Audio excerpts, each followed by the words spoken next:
Hey, John, what's up? Hey, it's fun, brother. How we doing? I got your message late last night.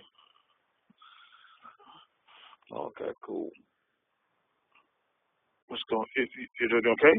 Yeah, I'm fine. I was just sleeping. So did you have a chance to review that little lesson we did the other day? No, I hadn't had a chance now because I was dealing with my wife's situation. But I'm gonna try to do it, tonight. Using the spot. I read some scripture, so I'll do it tonight. All right, that sounds good. Yeah. That was the reason you was calling me. Yeah. Well, I just wanted to, Oh, okay. because we were talking about that. Just kind of, I just want to know how what's your thoughts on that lesson? Because, Yeah, but today I had some downtime because I've been catching up with stuff that the church needs me to do. So I just then when I got up this morning, I saw your message. So I just wanted to, it was like 1 o'clock in the morning, so I wanted to sure everything was okay. But tonight I'll definitely check it out. all right, cool. Yeah, because yeah, I haven't heard a lesson like what we did come from any, really go into the detail that we did on that topic. I've heard lessons where, I've heard Gabar, not Gabar, Ellen Card and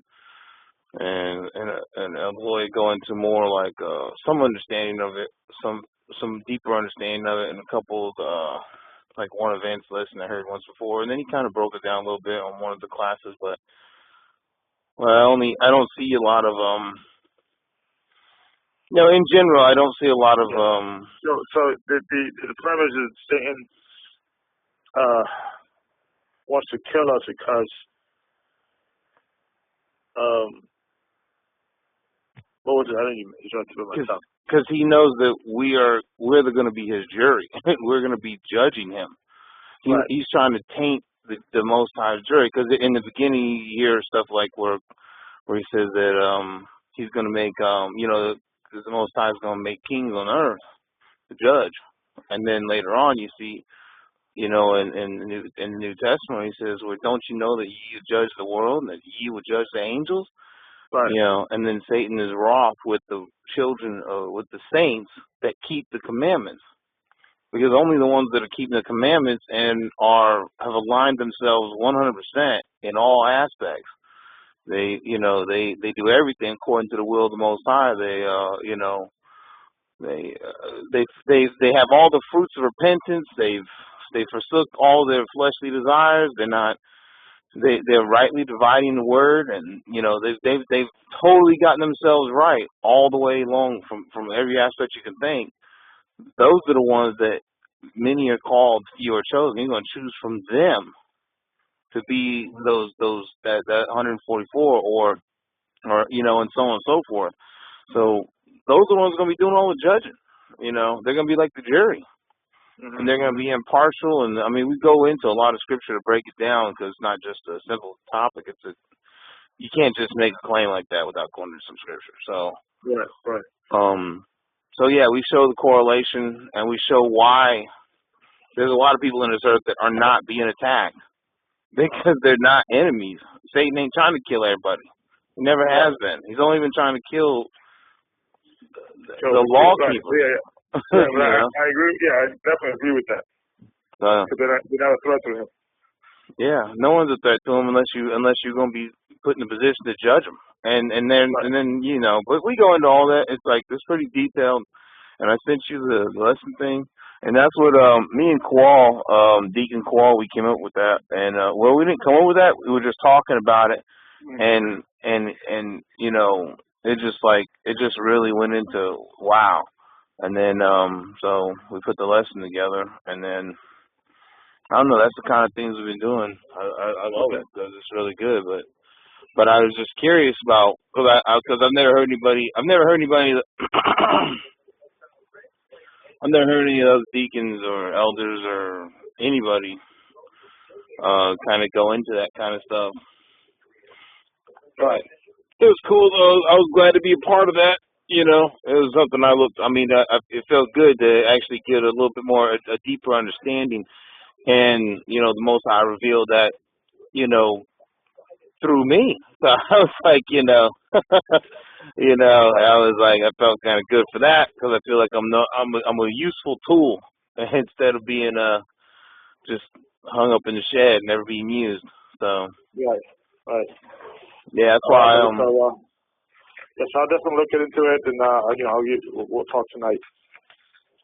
all right, definitely, yeah. Hey, all right, yeah. So that's that, and then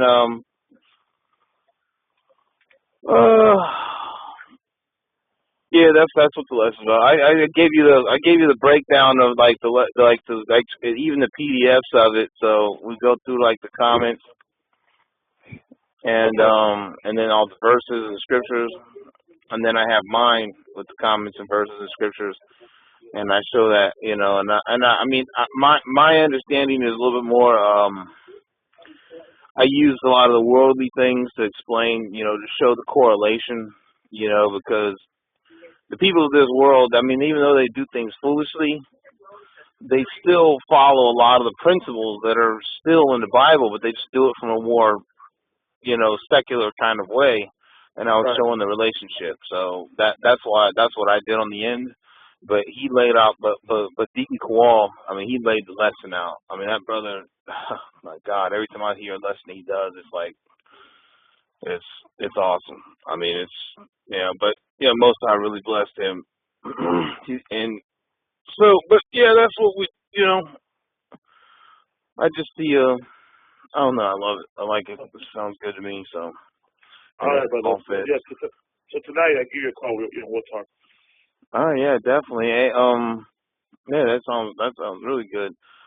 I do my lessons on Wednesdays, every other Wednesday, and then once in a while I do reading like Tuesday nights. Okay. So that's when I do mine. I don't do on the main nights because usually I'm on the road or Right. And I Were can't. you in the Passover in California?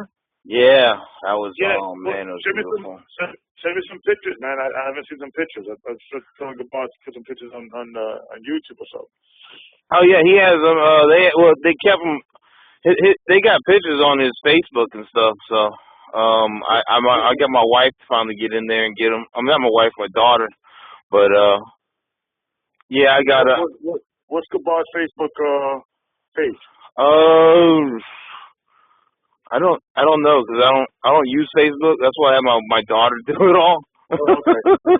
So I'll talk to him sometime tonight, and I'll text it to him. And then you just once you get friends or whatever, then he'll I think he made them where they're private, so only people that he is friends with can see them. So I'm glad he did that because I don't like the idea of it being all public. Right. But some of the people do make it public, so whatever you're gonna do. I mean, I just hate my picture being out there, but that's just me personal. But hey, what are you gonna do? Yeah, but it was it was a blessing, man. It's good to see when you get together and you see all these people. I mean, there was like 150 people, man. All you don't have to sit there and explain nothing to nobody, and everybody's just in like mind. It was really encouraging to see that, because I mean, it's one thing when you get online, you see a couple of teachers, and you hear people in the background a little bit, but when you sit there and gather up, and there's an entire,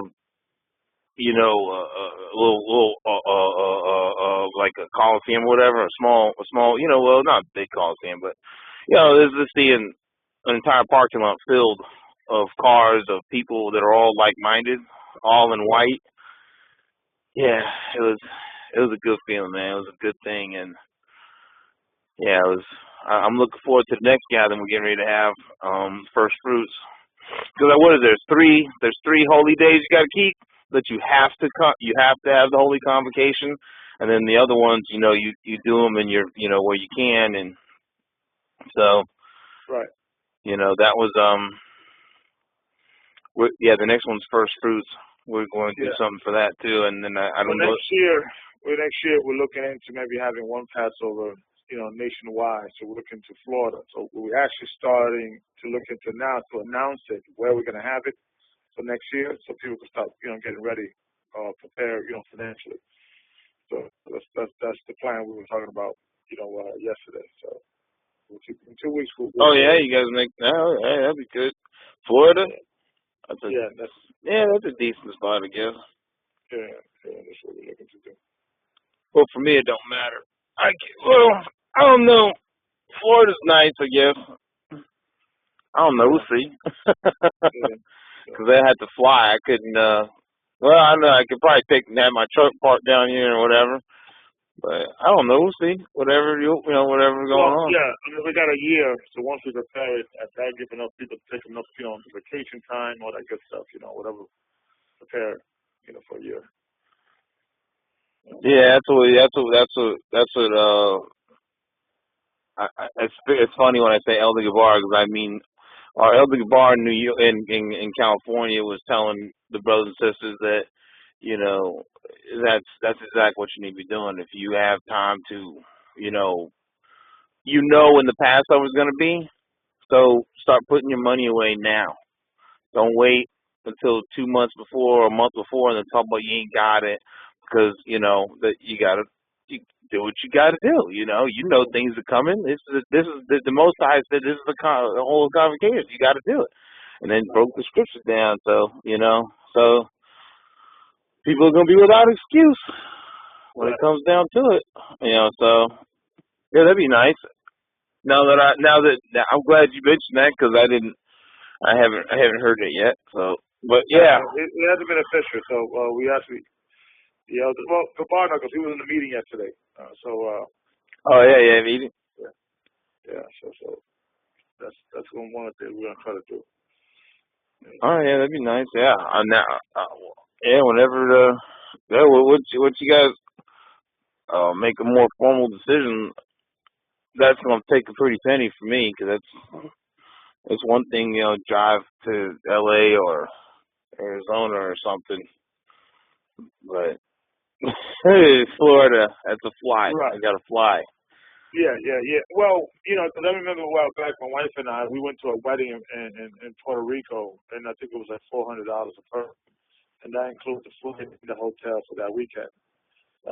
So you figure, in Florida, we could probably set up around the same affordability, and then, the way we could do it now is like once we set it up, people could pay like $25 a month until they pay it off. Because they're going to basically like almost a whole year to pay it off. So that's the plan. Yeah. But yeah, I think it costs more to fly from California with Las Vegas, that whole West Coast area to Florida than it does from New York to Florida. Because a lot of flights there's actually, it's cheaper because there's a lot of traveling that goes on between Florida and New York, the tri-state area. But there's not as much travel going from left to right, east to west. There's just not much. It's going to be expensive on that. But, hey, we'll find out. Well, if you could book now, and usually, because we're talking to a travel agency to set up a one price for all. You could do like a group deal, and you could do that, we will need a place that will have to hold, 2,000 and better. Yeah, because I know right now, at least from the West Coast, you're probably looking at like, I'm gonna gather from what I saw in the one gathering that we had, that Passover,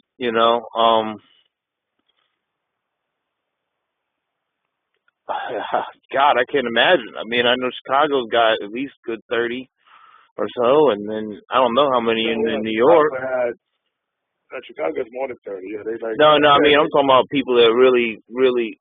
See, I don't know. I mean, I look at it in two ways. I know people produce people, like just getting people there, and then I mean people that are like really, there's somebody that we're going to eventually be with.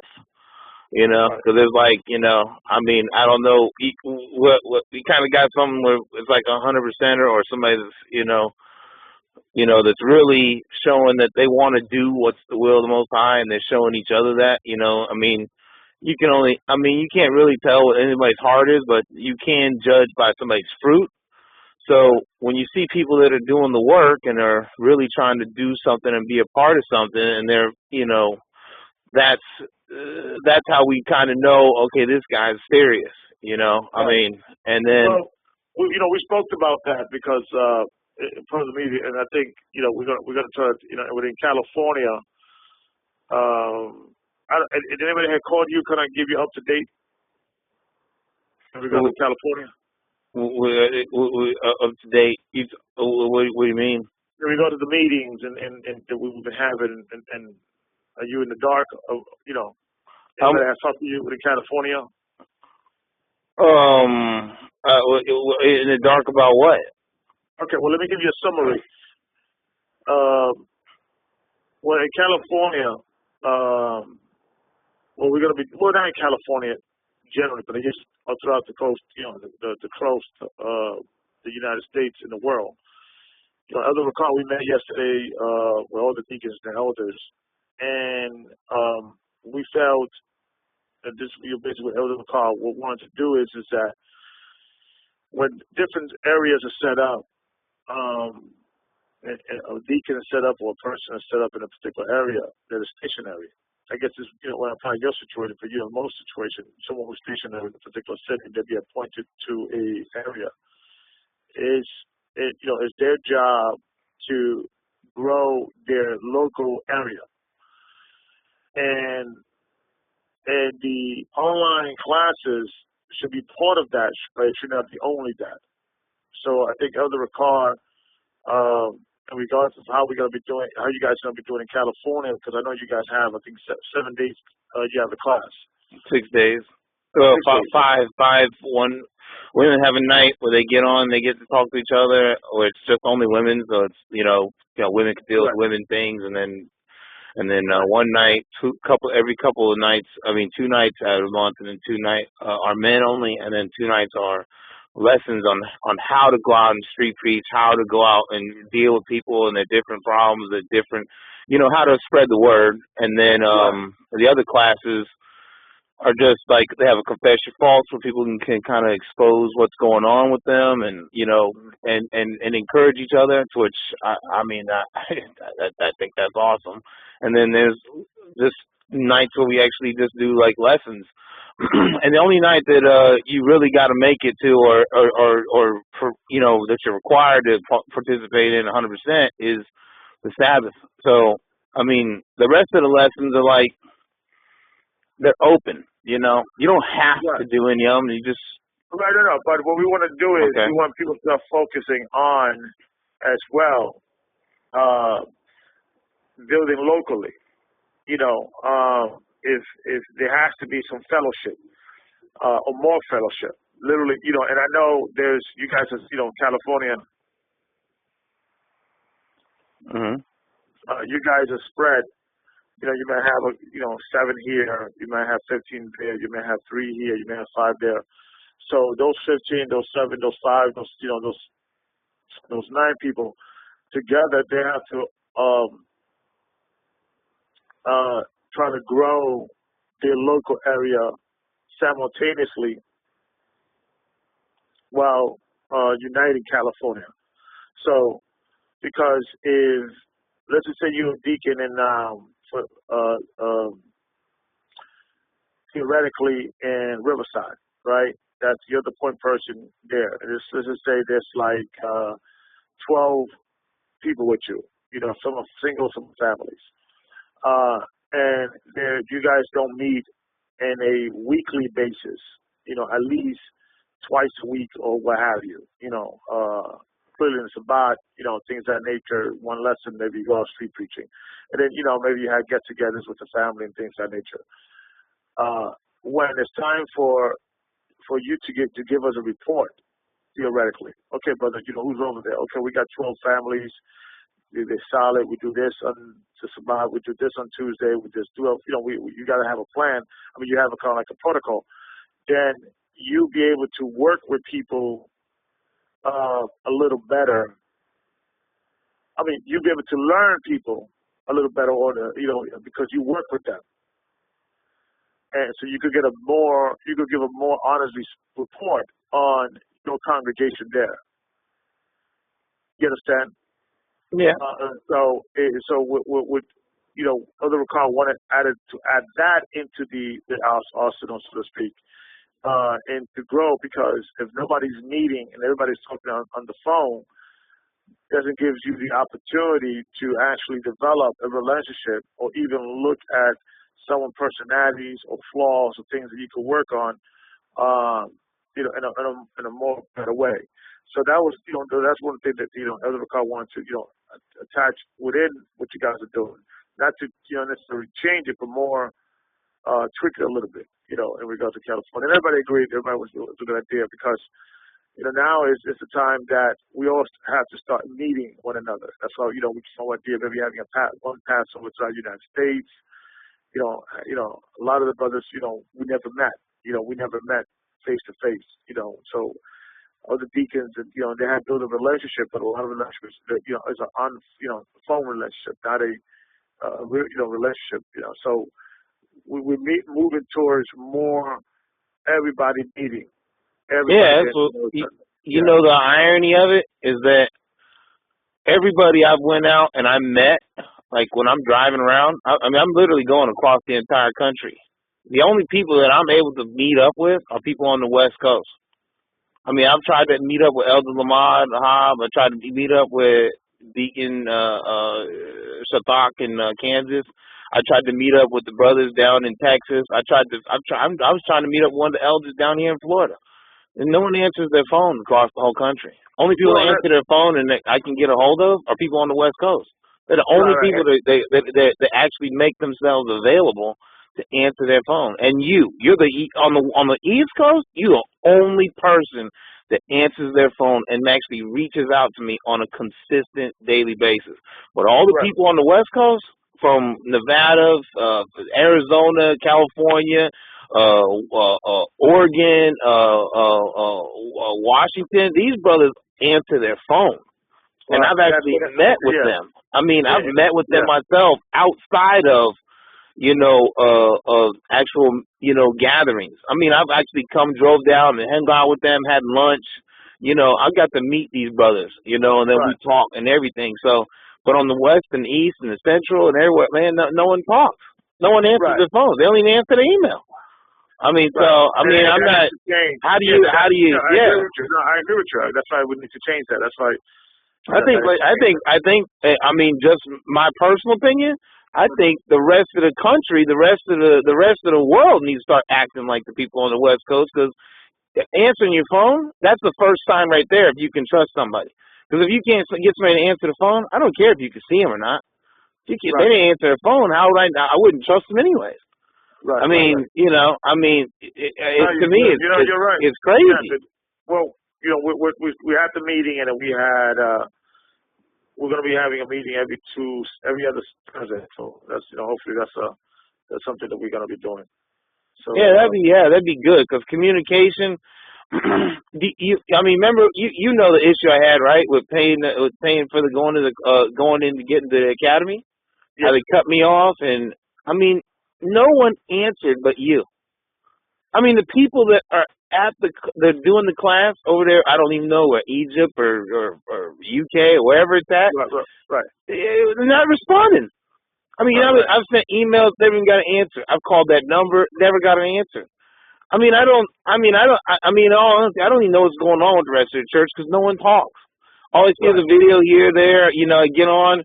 If I can get my question answered, in the few hour window, I don't know what anybody else is doing. The only person I know that's doing something like on a daily, regular basis is you, outside of the people on the West Coast. I can tell you right now, pretty much, I can tell you, I don't know what everybody's doing personally, but I know the brothers on the West Coast when they doing something. I know when they teaching lessons. I know, once in a while, if I need to get a hold of a deacon or even Elder Gabar, I know I can call any of them. If I got a problem, they're gonna answer. Right. You'll answer, and you just show you just like right now. You show me you reachable. You know, so that's why, you know, that to me is paramount above anything else. If I can't get a Yeah. hold of you, then I mean, Right, right. No, yeah, you're right. That's been one of the biggest. yeah, that kills Problems. me with the rest of the body as a whole. I mean, because you Right. know No, no. we California has a good system. It's just yeah, it's awesome. It's the best system I've seen. yeah, but we just want to tweak it in regards of locally people building locally as well. That was the only thing that we wanted to add it to the arsenal. Oh And yeah, that's I it. mean that's something we talk about all the time. Getting brothers Right. and sisters to go out and spread this truth. You know, Right. because at the end of the day, Well, if that's you been the got your truth. seed, That's it. and you're not handing it out, you're not passing it on, then you're gonna be one of them unfaithful servants that you know the Most High gonna look at. Christ's gonna sit there and say, "Get away from me, you know, you Right. bad and unfaithful servant." Because the seed is the word. What are we supposed to be? We're fishermen. We got to go meet the Right. men and women Right. and tell them the truth. And the ones that the Most High called, they're gonna hear His word and they're gonna jump. And the ones that Right. ain't, then your blood's washed. So there's no blood on your hands with those people. I mean, because it's Right. not a, you know, it's not a. I mean, I get it, and I agree. You do need to work on your local people in the area, but I mean, I know I lived in both. I lived in Queens, in New York. So I know how it works there. I've lived down south in the southern states, and in the south, man, I don't know what's wrong with those people there, but they don't listen. I mean, I tell people, I mean, you know, I go through and I hand the scriptures out. I talk to people, and they just don't. They like they in the.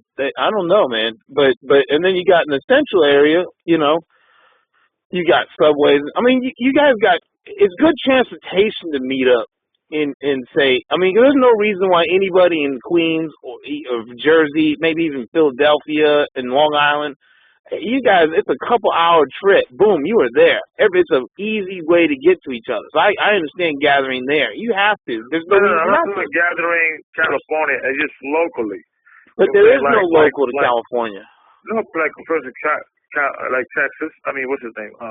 Brother Gabar, and he has 15 people that are local. I think it's more than that. But yeah. Right. That are When you say locally, you mean like in who walk to the his county house, area? can come to his house on a weekly basis, or what have you. Okay. You know, so he has to work like you got I think Deacon what's his name the Nefertali brother what's the tribe from Nefertali, what's the brother's name? Deacon Malak in Reno. That's his, I know it's what's his regular name is brother from the Nefertali tribe. Natira,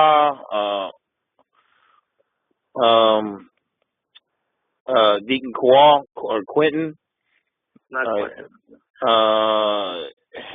Deacon Officer Charles, the officer, Deacon Greg, Deacon Lucas. Lucas. Okay. Lucas. I know they have like a little congregation, a little group up there. I think like 7 or 8 people. So forth, so on. So those 7 or 8 people with, you know, the bar, 15 people more, should also be meeting up at least twice a week in a local situation. You understand? And focus also on local building, taking that 15 and double it to 30, and taking that 30 to 60, so forth, so on, in the local situation. And you know, with also doing the classes, so it has to be focused on both. You understand? Because if nobody is meeting, everybody's talking on the phone, the opportunity would never present itself of issues and things because you never work with the brother or sister or family or what have you. So that's why Elder McCall was saying that, you know, we have to focus also on both. Through the classes, but also focus on, you know, our building is congregation. Luke is building his congregation as well. So then, you know, and doing the coming together for all California could be in one body, one. So that was what Brother McCall was suggesting. Okay. It sounds in theory a good idea. But I mean, I'll just say the transportation or the expense that can be put on They it. have buses up there. Yeah, but it's not the same. It's the transportation is just. Yeah, but what about? But it's not. The same? I'm telling you, I lived there. I was born in San Diego. I lived in. I mean, in New York, there's traffic. Yeah, but in New York's traffic, there's that's what I'm trying to say. The traffic don't affect you if you get on the subway. You get on the subway, it goes right underneath the whole city. Boom, you're there. Right. So what I'm saying, is there buses over there, public transportation buses? But they go through the traffic. That's what I'm trying to explain to you. It's not the same. It's harder. Right. It's not convenient to do what you're talking about. Yeah, it's not. But it's not. I know it's not convenient. But what I'm saying is that if you have public transport, like I get people from Long Island. They get on the express train and they're there. No, they take the drive. I got one couple that drive an hour and a half every Shabbat. I got another couple that would sometimes, I don't see them every Shabbat, but they come. It could be done. No, I'm not saying it can't be done. I'm just saying extra early, because of the traffic, and then they'll take the bus and. You know what I mean? What I'm saying, there has to be some effort. If a situation, yes, if you have one brother that it takes him 45 minutes to get there, versus another brother takes him 2 hours, okay, maybe the brother takes him 2 hours, maybe he'll come together once a month, or what have you. Yeah, there's a brother on Long Island right now that calls in because it's not easy for him to get to you. Right, but he has to come. He has to come. But it takes him 4 hours. I don't know. Yeah, he has to, brother, listen. He has to come. That's been the biggest problem with this church. That just because it's hard, people don't do it. Yeah, but you realize, right? Check this. This is my only thing about that. This brother, he might just the brother in Long Island. He might. I don't know his personal situation, like in the sense that. What he can afford to do, or if he's not doing it because he can't. But at the end of the day, the Most High working on him. I mean, that's between him and the Most High. If he don't come to a holy convocation with you, or us, or anywhere else, that's on him. It's not. I mean, all you can do is tell him. You're missing the point. But I'm just saying. No. Listen to me. What I'm saying. But let me finish what I'm saying. Listen what I'm saying, because you're separating the issue. What his personal salvation with the Most High has nothing to do with this. Absolutely nothing. We're not in any way saying that we hold the keys to heaven. That's not what we're saying. What we're saying is if somebody lives in Long Island, okay, and like the brother who lives in Florida, right? You guys were also Florida. DeWad. Yeah, he's in Naples, and it's 4.5 hours for him to go, and he doesn't have a car. And there is no bus down here like that. Right, but I believe they have online classes as well. My understanding. The transportation in the rest of the world is nothing like New York and Chicago. It's nothing like it. Listen to what I'm saying. It still has to be done to some degree. In other words, if that brother in Long Island, okay, doesn't communicate with me or doesn't have that some form of communication. And you guys don't know his situation. This has nothing to do with salvation. So remove the thought of salvation out of your thought right now. Just remove it. It has nothing to do with salvation right now. This is dealing with church administration and how we operate. Okay? If that brother doesn't communicate with his regional elder, and it becomes a situation that we don't know the issue, right? Why he's not fellowship? Because I got people from the island coming. You see what I'm saying? Now we don't know the issue. Nobody's asking, and we just say, well, brother, the Most High salvation, this and that has nothing to do with it because you guys are confusing both. This is dealing from an administration perspective. You understand what I'm saying? So you have to create a scenario. That's why we have regional elders and regional deacons. Okay. So for then you to try to reach that deacon who's the closest to you. You understand? Because you guys are not the only one that's doing online classes. You're not the only one that's doing. They understand that there's, like for instance, the deacon from Albany. He has online classes. This also the Shabbat class. So the people that are in Buffalo, people in New York State listen to him because they cannot reach him. But they're in the East Coast. You get what I'm saying? Mm-hmm. So if a brother who's in Long Island and he doesn't reach out to me and I don't know him and I don't know the circumstance and you guys are not asking those questions and they say, well, I don't know, he didn't want to say he's going to leave it alone, but you got to communicate with me. I don't get the name. Like, for us, let's for the sake of argument, there's been a situation that there's been people that have done certain things, they were wrong in one side of the world, and then they'll start linking up with another brother in another side of the world, dealing with,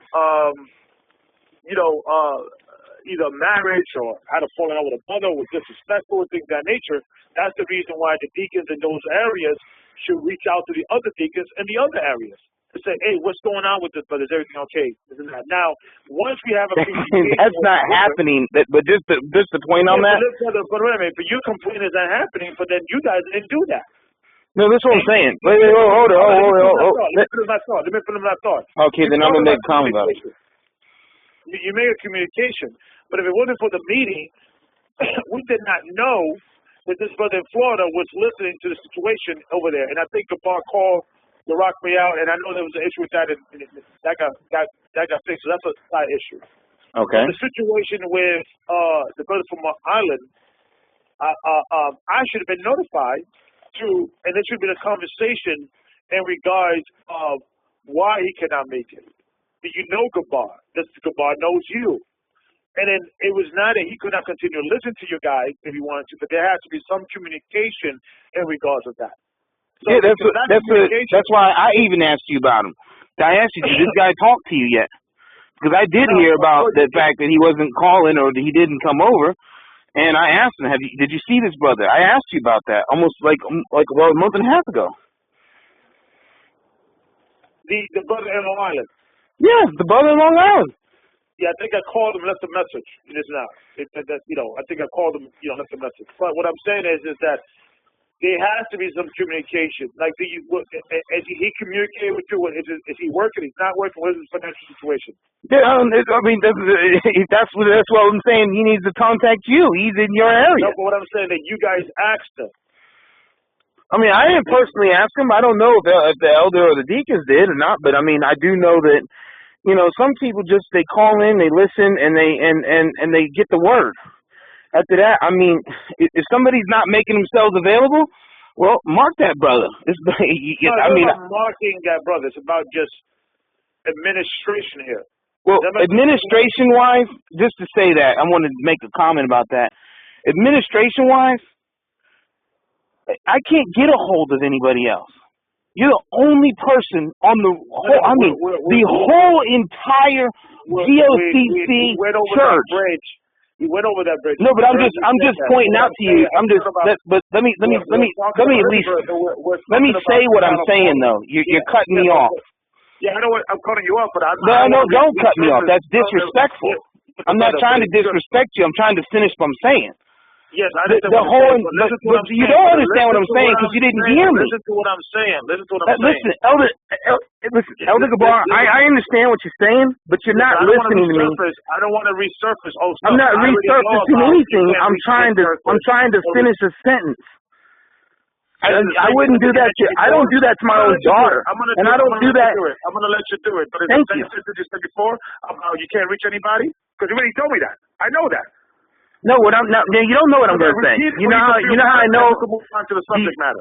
That's what I'm trying to. That's what. But you need to stop cutting me off. I'm seriously. Go ahead. I'm going to cut you off. Go repeat the same thing you just said, but we could go move on. Go ahead. Go ahead. All right, that's fine. All right. So the point is though that when you mentioned that there's got to be communication and that no one's communicating this stuff to you, that's a problem that is on the whole church. The West Coast doesn't have that problem. If somebody does something on the West Coast, the elders know. I mean, the deacons, they know. They find out about it like almost instantly, and you can contact any of them and find out what's going on with one or two brothers if there's something crazy going on. I can't do that here. I don't even know. Like you said, you're going to give me a deacon's number for to flyer. I still haven't gotten that. It's been like a month. I've had Elder Ricard tell me he's going to call me back. It was a year ago. The communication is not even starting. It's totally destroyed. We're not talking about that. You mentioned that almost an hour ago. I agree with you. Can we move on about the subject in California?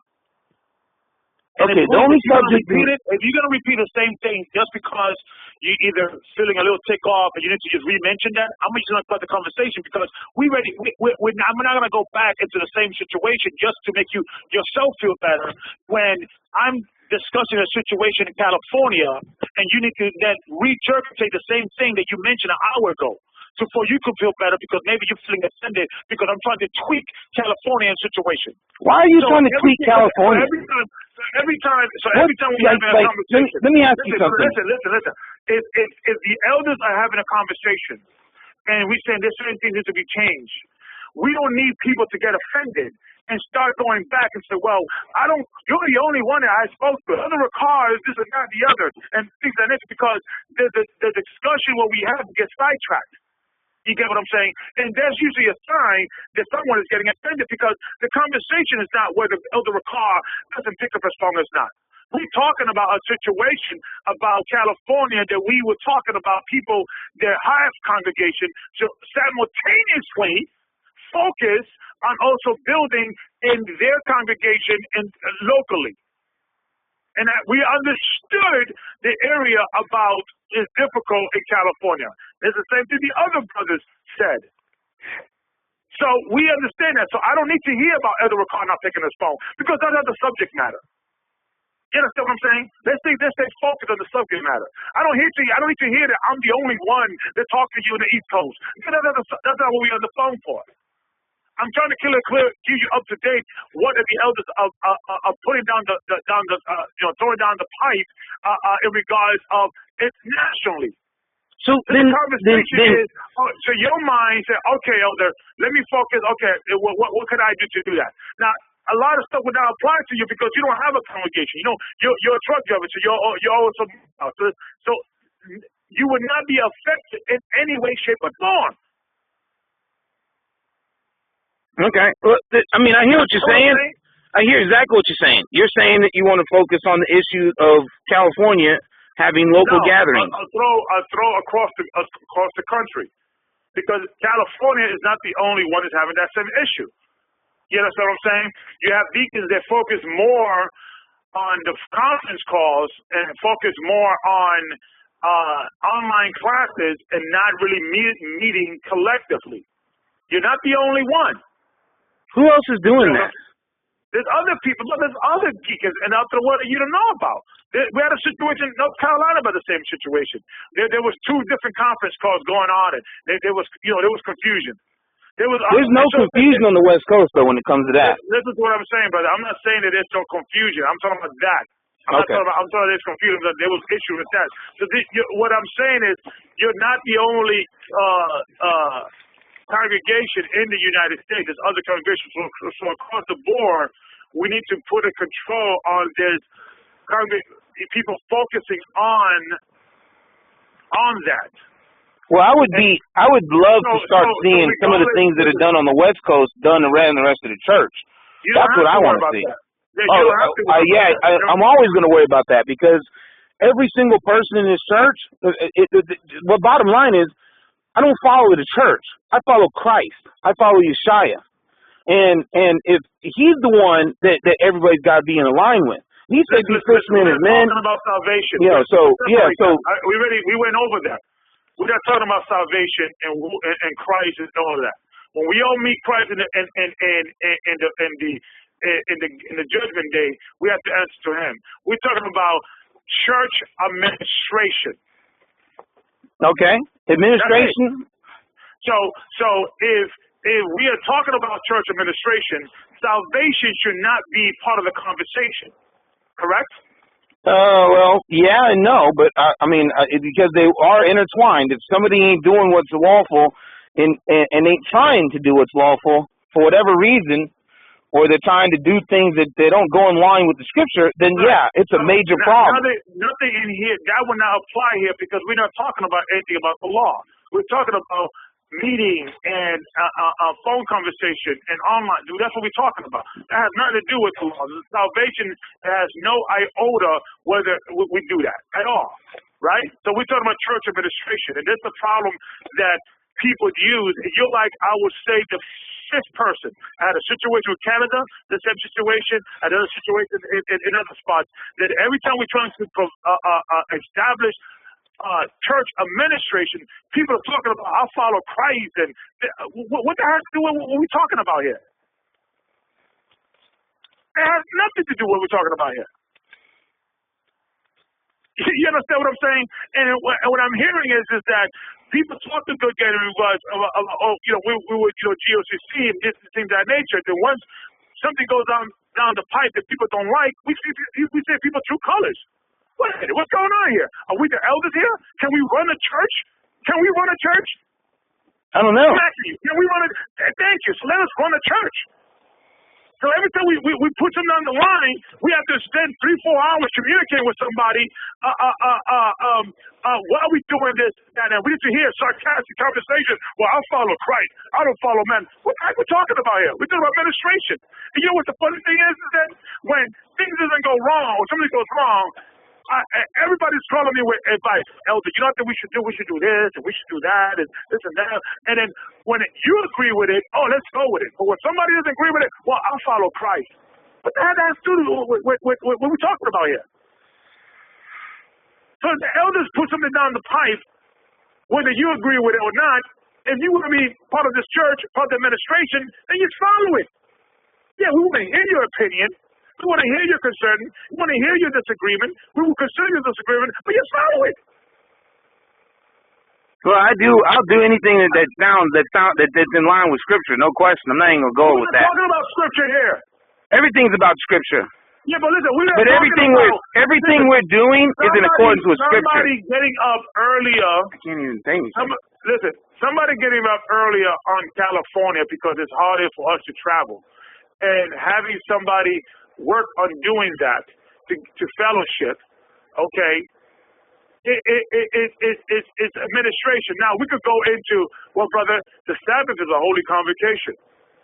Nowhere in the Sabbath it talks about if it's too difficult to get there that you cannot make it. You could call. We could play that game back and forth.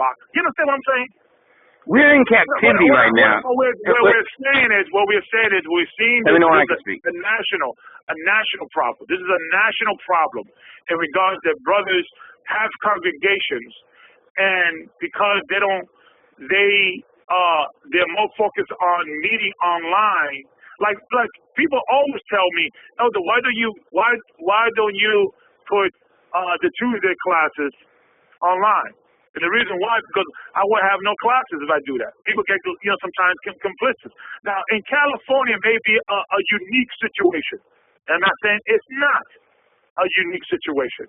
But we just laying down the pipe across the board. And I think sometimes people get offended. And I think that's what happened with California, that you guys are getting things that we're telling you guys doing something wrong. It's not doing something wrong. And I notice there's a lot that when brothers set up something and then the elders tweak it, everybody gets offended. Like, let me say it like this. Please don't interrupt me this time. Just to be clear, what exactly is wrong with what is going on in the West Coast? And I mean, what is really wrong with what's in the West Coast? Just explain it to me, straight up. There is nothing wrong, and that's what you don't get. So there's nothing wrong. And that's the problem. And that's the problem with our people. That if another black man or Hispanic man tells you or critique what you're doing, for some reason there's like a mechanism with our brothers, they get offended. You could be at work every day, and your white boss will tell you, hey, if you could do this, that, this, and the other, okay, boss, no problem. No, I don't do that. No one is telling you that you guys do anything wrong. No. Okay, well, I'm glad to hear that. I'm glad that we at least now, because what needs to be tweaked. You were doing something wrong. But that would be the question. What is wrong? Listen.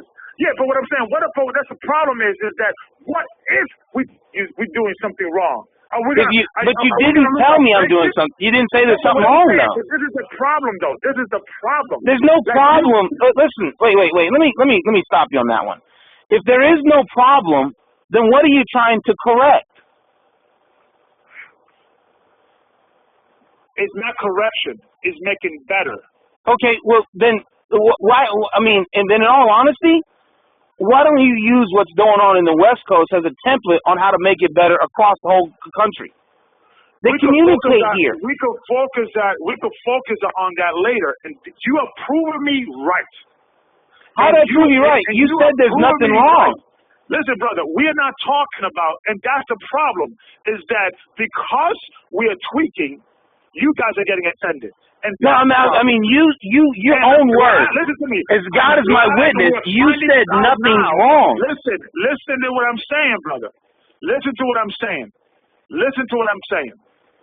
I'm glad I'm finding out that now with that spirit, because I realize that now when we are trying to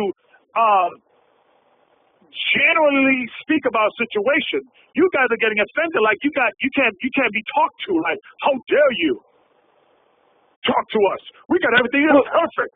Let's make it. Let me finish my conversation. It's like the reason why I'm getting fed up with this situation is that I don't know what it is you guys eat. I don't know what it is what's going on over there. I really don't know what's going on. And it's not you. Canada's going through the same situation. Like I will give you an example. We were sending people to Canada, baptizing people, right? Okay. Sending people. Hey, go to the deacon upstairs. The brother had, saying, hey, brother, those people that, when you're baptizing, what's going on? Yeah, well, throughout the last 6 months, I baptized almost like 60 people, what have you. But I said, well, how big the congregation? Well, we had about 20, 25 people. What's going on with those people? Oh, they just don't come back there with us. All right, so we, as administrator, you shouldn't be baptizing people if they ain't being taught. Another point. But we should, or should not. Don't give criticism. You can't take criticism. Let me give you the definitive point. We stopped the fellow. They were scheduled to have a baptism, and we stopped the baptism. Me and Gaji, that's his region, until we have a meeting with everybody. Oh, everybody got offended. Oh, elder is stopping the Lord's work. We got to follow the Most High. The same crap, the same thing. Hey, listen, it's going to stop. It needs to stop. I'm telling you right now, we're clearing shop. We're not tolerating this nonsense that we have to have meetings about having meetings. We have to have meetings to discuss everybody, and every time people disagree, we hear the same story as that. We up first. Like the undertone stuff that you're saying, I have a problem with what you're saying. So I'm going to do what I feel. Your own words. I'm going to do what I feel is right because I really follow Christ. I don't really follow you. It's going to stop. But I don't. There's no scripture in the Bible that says we follow men. Listen. We always are doing the work of the Most High. Brother, it's going to stop. Listen, that route that you're going, brother. Elder Gabar, let me speak without. Listen to what I'm saying. I've heard what you've got to say, but if there's not going to be a line of communication, if there's not going to be a line of once again, I haven't spoken one time without you cutting me off. You are. I mean, I'm gonna tell you right now, you're utterly disrespectful. You don't let me speak. To listen to what I'm not. I've already listened. Now I want to speak. No, you're not. You don't.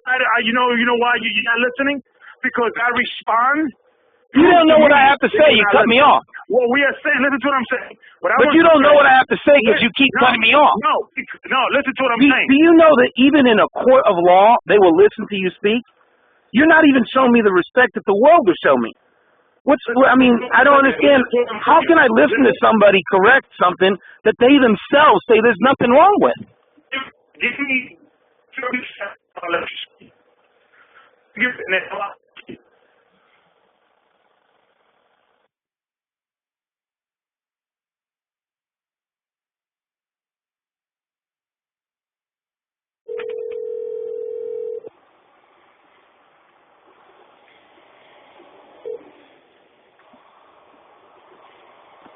Hello. Okay. All right, go ahead, go ahead and make another point. The reason why you're not paying attention, I know you're not. Well, you don't know why I'm not. Well, you don't know what I'm saying because you haven't heard me. 30 seconds. Give me 30 seconds. All right, I'm gonna give you 30 seconds if you give me 30 seconds. All right, let me know when you're done. Okay, ready. Okay, 30 seconds. The reason why I know you're not paying attention is because the subject is not following Christ or not. That's not the subject. I didn't say that. The subject is, you interrupted me. Give me 30 seconds. The subject is not following of Christ or not. The issue is that every time we make an executive decision, that's what people bring up. You get what I'm saying? So therefore, what happened, people are putting us between us doing the work of the church from a administration perspective and following Christ as is. We're not following Christ, and the undertone is that we don't want to follow what you want to follow. We want to do what we want to do because we really follow Christ. And Christ is not the issue. Christ is not even the table. The issue is that we need to find out why people are getting baptized and not returning is an issue. That's a problem. We need to have a meeting about that. That was the issue. But that's in Canada. So I'm using that as a situation is that when we were having about in California and things of that nature, and we were having a general meeting about the situation, we were saying, okay, you guys have classes, that's great, but I want you guys to focus also on local situations. Okay? That's what, and it's like health. No problem. It's like health clues. I'm like, wait a minute. So wait. So the problem is this: where people are being heard or hearing a situation that the elders are saying something that they disagree, we don't need to hear this whole thing about I follow Christ rather than man. We don't have to hear that. So go with that. You get what I'm saying? Don't call us elders when you need a favor. Don't do this. If we are only your elders when you need something from us. We're not gonna play that game anymore. If we're having a meeting and we're having a discussion and we're having a situation where this should be done, okay, and we feel this has to be changed, the thing has to be changed, or you guys have to find yourself another church. Because I'm tired of this. It's like getting ridiculous now. So you're telling, so just to be clear, and hopefully I can speak. You said that you don't see anything wrong that's being done in the West Coast. And at the same time, you're saying that if you say to do something or want something done, that if I don't do it, that I need to go find another church. Yes. Is that what you're telling me? Yes. You have to listen. Either we the elders and we asking and we having a meeting about running how to run situation, and if people cannot do that, and it's always an argument, then God damn it, just find your own church and do it and run it how you way you want to run it. But you said we don't need. Listen, like you want to piss me off is when I'm calling a brother, okay, and I don't have that in my region, but in other regions, and it's whether you do this and the other. I'm hearing scriptures. I'm like, brother, I'm asking you to do this. Well, brother, and the bottom line, what it is that Negroes don't like to be following other Negroes. They don't like to be told by other Negroes. Our individuality is what's killing us. Everybody has an opinion how to do it, and they believe their way is better. And so what is it? As a function, as a body, is always an issue. What if your opinion is wrong, though? You still have to follow it. No, why? Why do I have to follow a man and his opinion is wrong? Find yourself another church. You could build your own church. You don't ever have to do that. Because there's been many times that Elder Ricard has an opinion or wanted me to do a certain thing, and I disagreed. I told him, Elder, I believe we should do it this way, yada, yada, yada, and I gave my reasons why. He gave his reasons why. Ultimately, he's my elder. Okay, Elder, I want to respect that. And I'm going to follow what you're saying despite my disagreement.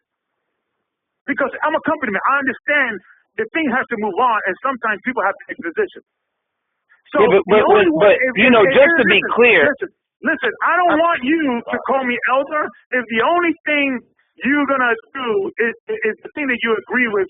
And when it comes to something as insignificant as we want people to also focus on their local situation. And I told you, just to be clear, I said I agree with that. There's nothing wrong with doing the local thing. Great. We do that, and we go work on it even more. That's fine. That's cool with me. So what's the problem here? Well, we have an argument. We're not having an argument. You're the one's been talking. I barely get anything to say. So go ahead. What you gonna say that it's gonna, enlighten the situation? I hope that you take note of what's happening on the West Coast, since it's the issue that you're seeing around the country, that how things are operating over here should be a template on how it should operate in other parts. There is full communication on this side. It's not like that everywhere else. I mean, just to be honest, I don't know what Elder Ricard does anymore. I see him on a video, on Ustream once a week. He doesn't even do the blog talk show anymore. I don't know what he's doing. I see you once a week, and I hear what your lesson, and you have a local lesson once a week. I know what Elder Gabar's doing in California. Like, I hear him all the time. I hear all the deacons all the time. I don't hear anybody else in the church. They're not accessible at all. I don't know what's going on at all with the rest of the church. And when I don't know what's going on, why would I ever put my faith and trust in somebody I don't even know what they're doing? Because the Bible tells you don't trust in a man. Put your trust in the Most High. You're supposed to just learn what's going on and know what's happening. I don't need to hear all this. Seriously, I don't really need to hear all this. I really don't need. But that's the issue that seems to be overall a big problem. So if you guys are coming together with that spirit, and it seems that maybe that's the spirit there. To be accountable? It's like a clique of, we got to show GOCC how to do it better. And this, that, the other. They don't do this. They don't care. I don't know this, brother. And follow man and follow Christ. If that's the thing, realize that that's maybe the issue. It's like now you guys are like, maybe because the brothers, finally spoke to other Ricard, now they're venting because they're finally are letting it out, things of that nature. And it's probably disturbing, whatever. But let's move on from that. You get what I'm saying? But everybody in this church, I don't care what title you have over you, you're just a brother. Because at the end of the day, Christ is going to be separating us. Everybody's just a brother. There is no the hierarchy. I'm not talking about salvation. I'm talking about administration and organization. No. Every single brother in the church is elders. No. We're not play that. No. We're not gonna play that game, bro. I'm just gonna say it. But no. If you're gonna hang up the phone, then you're proving my point. I can't communicate. Listen, I'm not gonna go with that. You don't have to go with that. That's what the Bible says. No. We're not gonna do that. I'm not going to go with that with you after the fact.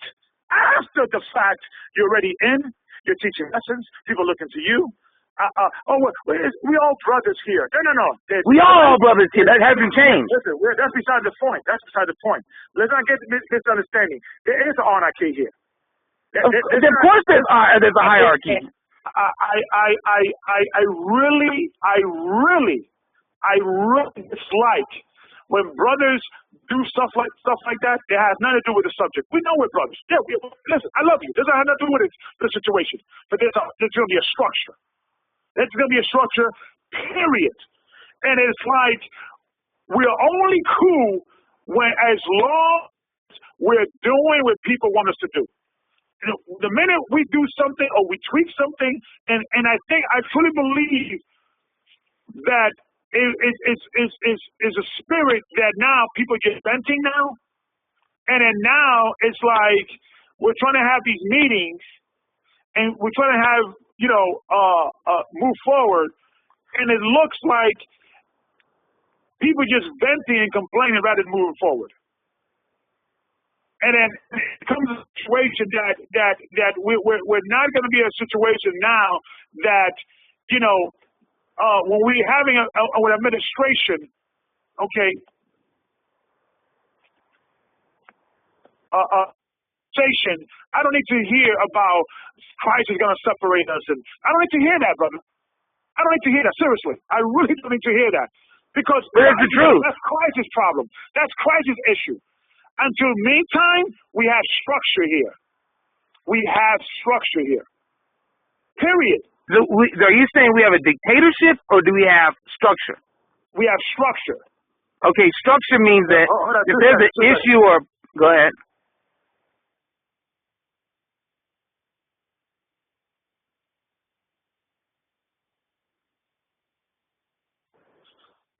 We have structure here. Okay, so just to be clear, structure means that when something's happening, I can speak about it, right? And you're not gonna have a problem with it. So, yes. Okay, so that's what I'm speaking on right now. I'm saying that use the things that are being done that are good and try to influence the rest of the church to do the same thing. But at the end of the day, I don't know what's going on with everybody else, like deacons, elders, and like at the top, because I don't know even how to find out what's going on.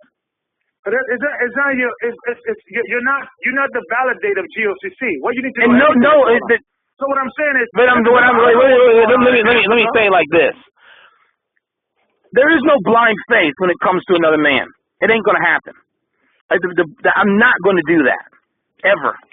If I see something don't make sense and it ain't lining up with me, I'm going to speak about it. And if I'm told I can't speak about it, then that's a dictatorship. And there's nowhere in the scripture you can find that. Right. Christ answered questions. And I answered your question earlier. The bottom line is not saying about it, because there's been many a times the Elder Ricard and I have had disagreements.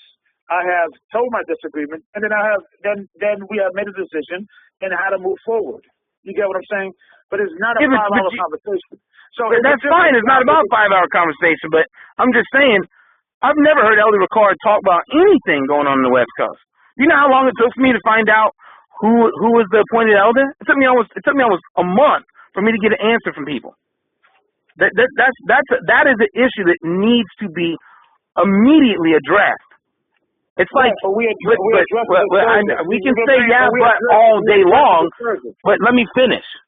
The bottom line is there's the biggest problem. Communication. It needs to be fixed, like immediately.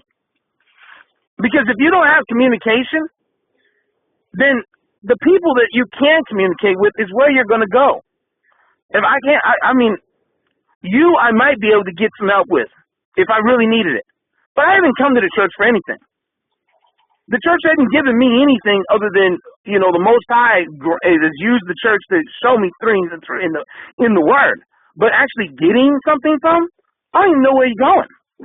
So, if my escape plan is going to be something I do. And I've been with church long enough where somebody should try to communicate something. I don't get nothing. I've asked emails, questions, all kinds. I don't get answers when it comes down to specifics. So I'm making my own plan because I'm following what the Bible says to do. Got to flee. It doesn't say you have to flee with GOCC. It says you have to flee. So, brother, but I want to flee with you guys. But if I don't know what's going on, how can I do that? There's no communication. But are we talking about fleeing, or No, we're talking about communication, the lack thereof. Right. So what does that have to do? And every single time you and I have a conversation, I've been telling you that that's been the biggest problem, right? And we actually had a meeting, and we're going to be having a meeting every Tuesday. What does that have with to do? Who? Resolving an issue in regards of tweaking how we're going to move forward. You get what I'm saying? Because if you're going to use the fact, well, you guys have communicated, so before we even talk about California, we have to readdress this, that, and the other. So what has been done about it then? Okay, since you're saying don't reissue it, then what is the correction? How has it been fixed? What correction is that? Communication. If you're not going to revisit it, and you're telling me don't even talk about it anymore, what have you done to fix it? We're meeting every other Thursday. You're eating it? All the elders are meeting every other Thursday now? Or like is that? I don't even know. Elders meeting now. Are they meeting on a worldwide level, or is it West Coast? What is it? What meeting with who? Gabar from California is your elder, right? Yep. So you meet if you have an issue in regards of concerned, then Gabar will fill you in what's going on in the pipe. Okay. So so you guys are addressing a communication issue, like just with the West Coast? We're meeting about national issue, about everything. Oh, so it's all the elders across the whole country then that are meeting up on the Tuesday or whatever. Yes. Oh, so it's not just the West Coast. Yeah, no, it's everybody. Oh, okay. Well, I'm glad to hear that. About time. That's encouraging. I'm glad that's going to happen.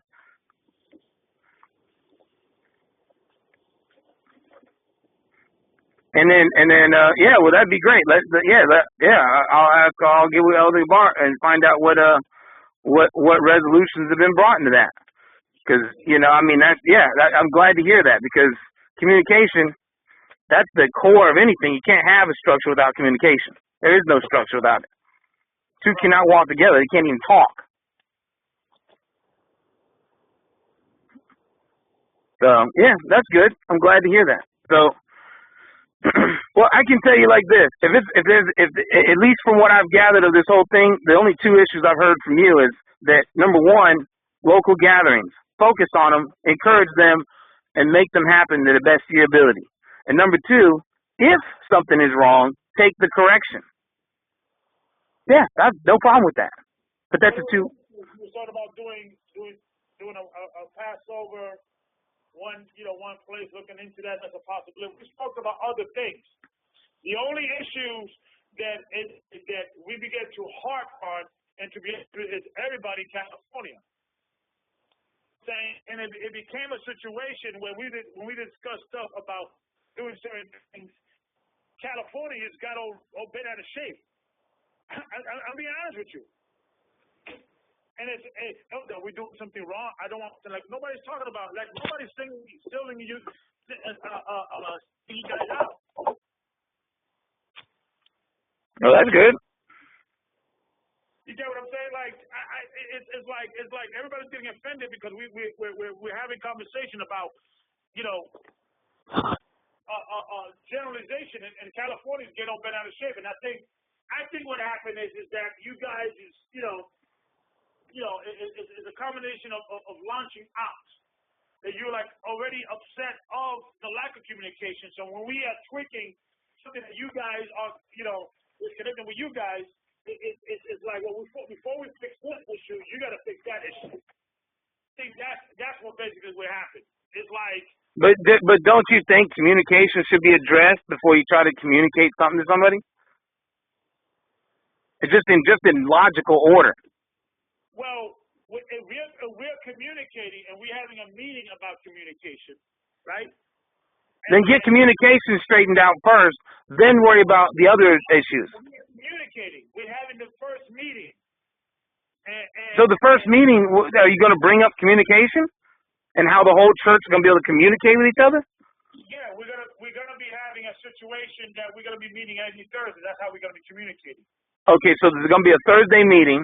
All right, but then above that, I'm just going to say it like it is, and hopefully I'll be able to finish the sentence. Until communication has been straightened, I'm not understanding why there should be any issue with trying to restructure anything or tweak. I don't understand how that works. Explain it to me. How there's no communication, and then somebody comes in and says, "Do this." How do you do that? The same way we did it, because the bottom line is that we're communicating. So that problem is already resolved. It's being resolved because we're meeting every Thursday. So that problem is already resolved. So we were dealing with, Elder Ricard was going down the list on how we're going to be doing going forward and what is expected in each regional deacon and elder. And we focus in a lot of stuff. We focus on how to deal with heresy, how we deal with doctrinal differences. We deal with a lot of stuff.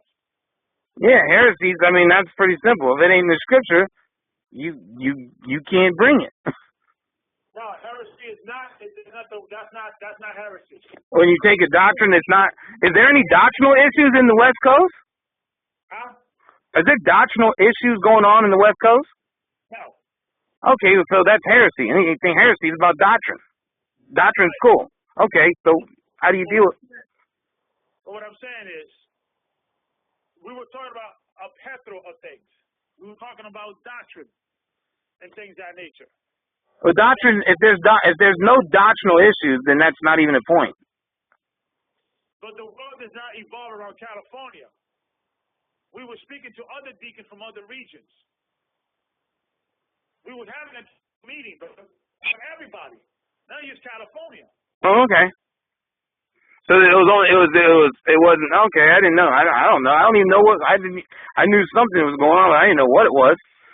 Because now because I couldn't get a hold of nobody for a minute, but then they just said, oh, meeting, and I was like, okay, whatever. And now you're saying, okay, all right, well, hey, that's I mean, I don't know. All I know is one thing is that, and you could go where you want. I'm gonna say it anyways. Is that I just want to do the work of the Most High. I mean, and if GOCC don't want me, that ain't gonna change my desire to do the work of the Most High. I mean, so I mean, you kind of threatened that, don't be in the church if I don't do what you say. I mean, that's a harsh thing to say because God forbid if that hinders the work of the Most High. The Most High will destroy the church if that's the case. And I don't want that. I want to see things work because this body is, and from my perspective, is a template to practice on what it's going to be like in the actual kingdom. To learn how to deal, to learn how to righteously judge, to learn how to communicate and get those things done so that when I am in the kingdom, that I have something to fall back on of a lesson on how to live and how to operate righteously as a judge that the Most High wants. So that's how I see the church.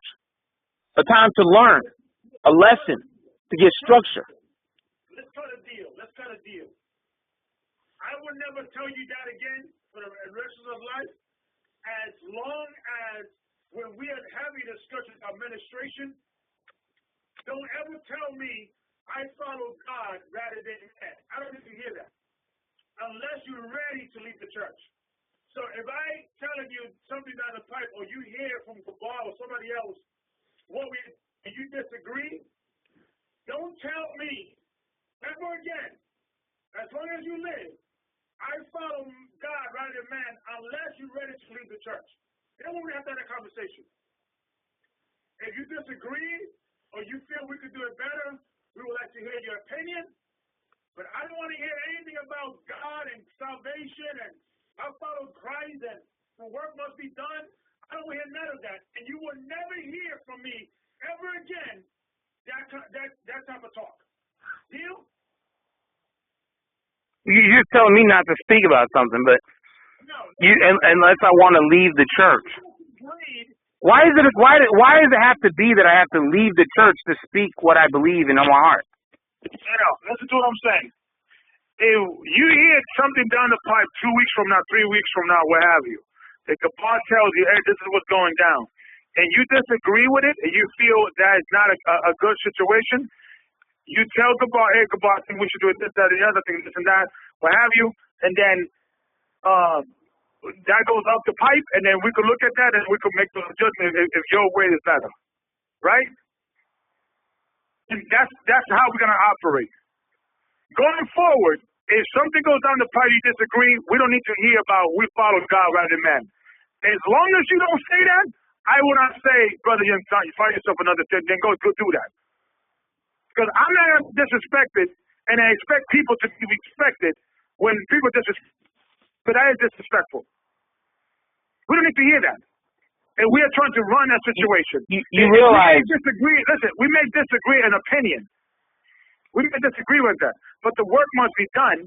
And if it's a rank situation that your regional elder has an opinion about something that you disagreed, you got two choices: follow or don't follow. you don't need. So if you're saying, well, brother, I don't follow man, I follow Christ, I'm going to tell you, well, brother, find yourself another church. As long as you don't tell me that, then we don't have to. I don't have to respond that way. And like I would never respond to. If you tell me, Gabar, all due respect, I think you're wrong. I think we should do it this way, that, and the other, and we'll discuss it as men. Ultimately, since I overrank you, my opinion is going to stand. You have to do what my opinion says because I overrank you. In the same way that you got people under you, right? And they ask you how to do certain things and things of that nature. You're the senior man there. They have to follow what you say. But they have to follow another church. So as long as you say that, I will never respond that way. Deal? All right, just to be clear, you understood what I just said, right? Because I didn't say nothing about not listening to what you're saying. What I said is that I see this entire situation as a training ground on how to operate. It's a learning experience. That's what it is. That's what it is. Because until Christ is sitting on the throne and he's telling us what we're going to be and where we're going to be at, that's all it can be. A training situation, something to learn from, to get the experience. That's all it is. That's what I'm saying. I'm not saying that I'm not going to listen and I'm not going to follow through with what's being said. I didn't say that. But I did say is that this is an experience. It's a time to learn on how to do things righteously. Because I'm going to be judged on everything I do. I know that. And so are you and every other man, woman, and child in this church and in the world. So I'm not trying to debate that. I'm just saying that that's how I understand this situation. This is a learning experience. Right. It's not the beginning and ending of the body of Christ. Right. It's just this is one cell in the whole body of Christ. And probably a small one, because every single body, every single gathering that's ever been throughout the whole history, I mean, we're talking about billions of brothers and sisters that have gone through the whole process of the Most High, and he's only selecting a remnant. So, I mean, even the people we know might not even be there. I don't know. But I can tell you this much. This is just an experience. It's time to learn.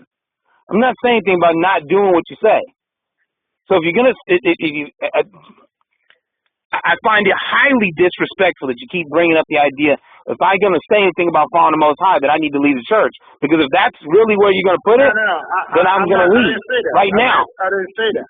I didn't say that. What I'm saying is that if every single time you disagree with administration of the church and you're in that situation, if that's what you find, I am going to say that. And if you view that disrespectful, I'm sorry. But I'm not going to tolerate any situation that every single time I'm calling a brother who I overranked him, and I'm having a discussion about how that you do things, I need to be disrespected back about I follow God rather than men. I don't need to hear that. I didn't say that, though. No, but what I'm saying is, however you say it. No, I didn't say that. However you say it, however you verbalize it. I didn't know. There was no however I verbalized it. I didn't say that. Right. No, you did say that. You did say that. No, I said that this is a learning experience. No, you said that earlier. But we're not talking about what I said earlier. I'm talking about what I just said that you made this comment about. Yeah, but I'm addressing what you said earlier. But we already hashed that out. I'm not going to sit here and say that, and I haven't said that. I just wanted to make it. I wanted to make it. The church. You brought up. Yeah, this church is a small fraction of what is going to be in the remnant. No, what you said, you got disrespected when I told you, because you brought it up, about you, that you feel disrespected when you find yourself another church.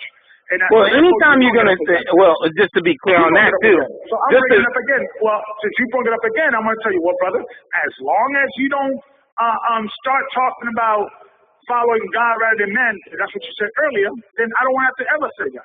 Okay, no problem. And anytime and just to be, and now that you want to bring that point in again, anything you say, it doesn't matter who brought it up. Okay, I brought it up. Fine. Moving on. The point is that if you're going to say to do something, explain why. Don't. Shalom, Elder. All right, I'm back. But in closing, brother, listen. What we are saying is this, brother, is that, and you need to listen from our perspective, and maybe perhaps you would not appreciate it until maybe you had a fellowship or a congregation on your own. It's extremely disrespectful and frustrating, to say the least, when we're trying to run a situation and, like for instance, let me give you an example. It's like the thing with Canada, right? Mm-hmm. We made a administration perspective that let's have a meeting about what's going on, why people are coming back to the fellowship. Let's postpone the baptism until we do that. And then everybody got all offended and what's going on? We stopping the work of the Most High. Same thing, the same situation. So it's extremely frustrating when we're trying to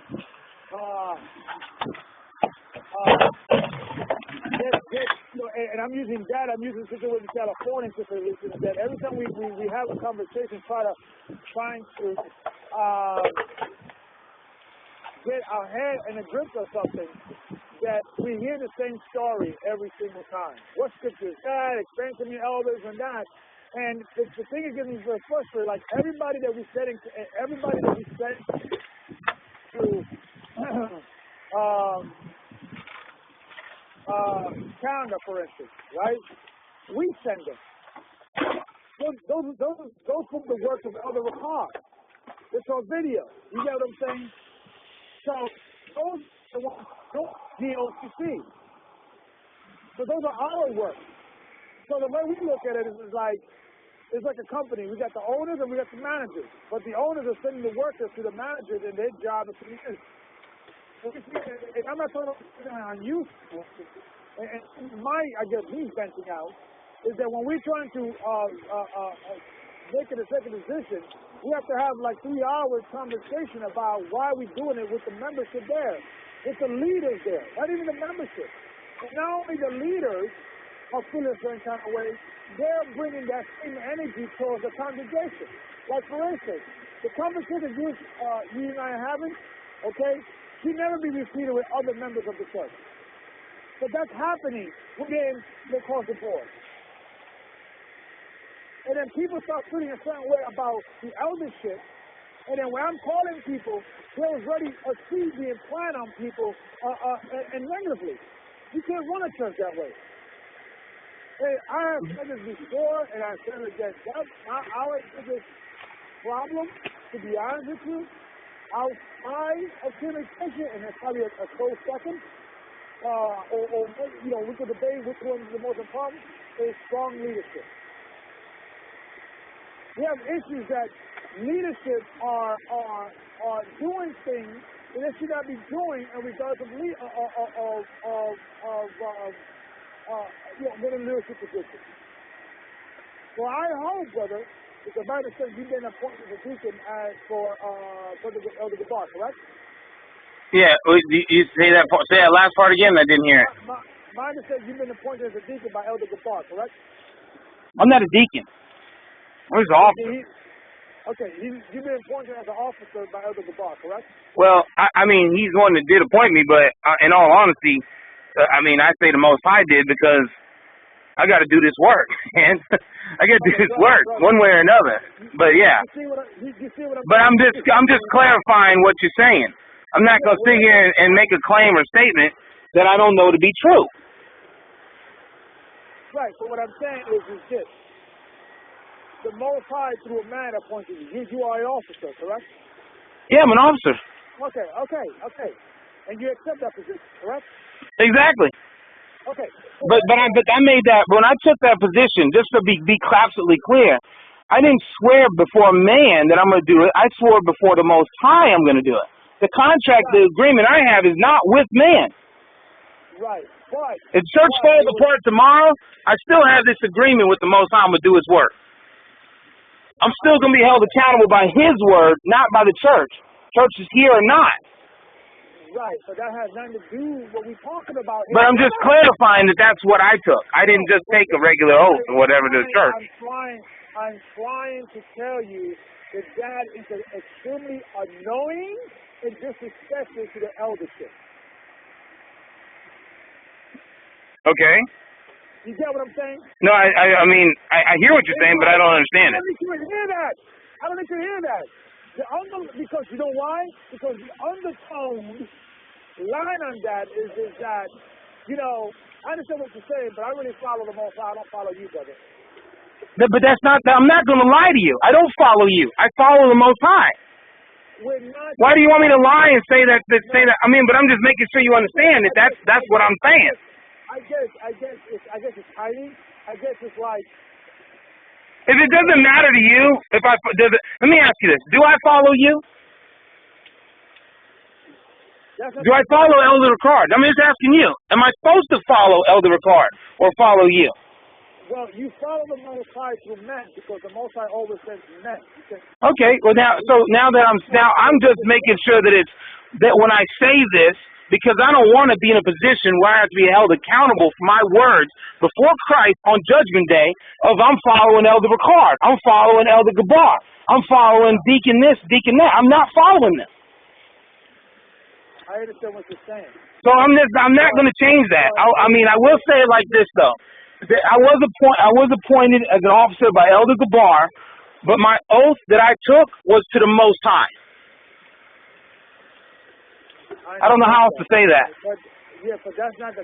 See, if you could understand how annoying that is. It shouldn't be annoying. It is.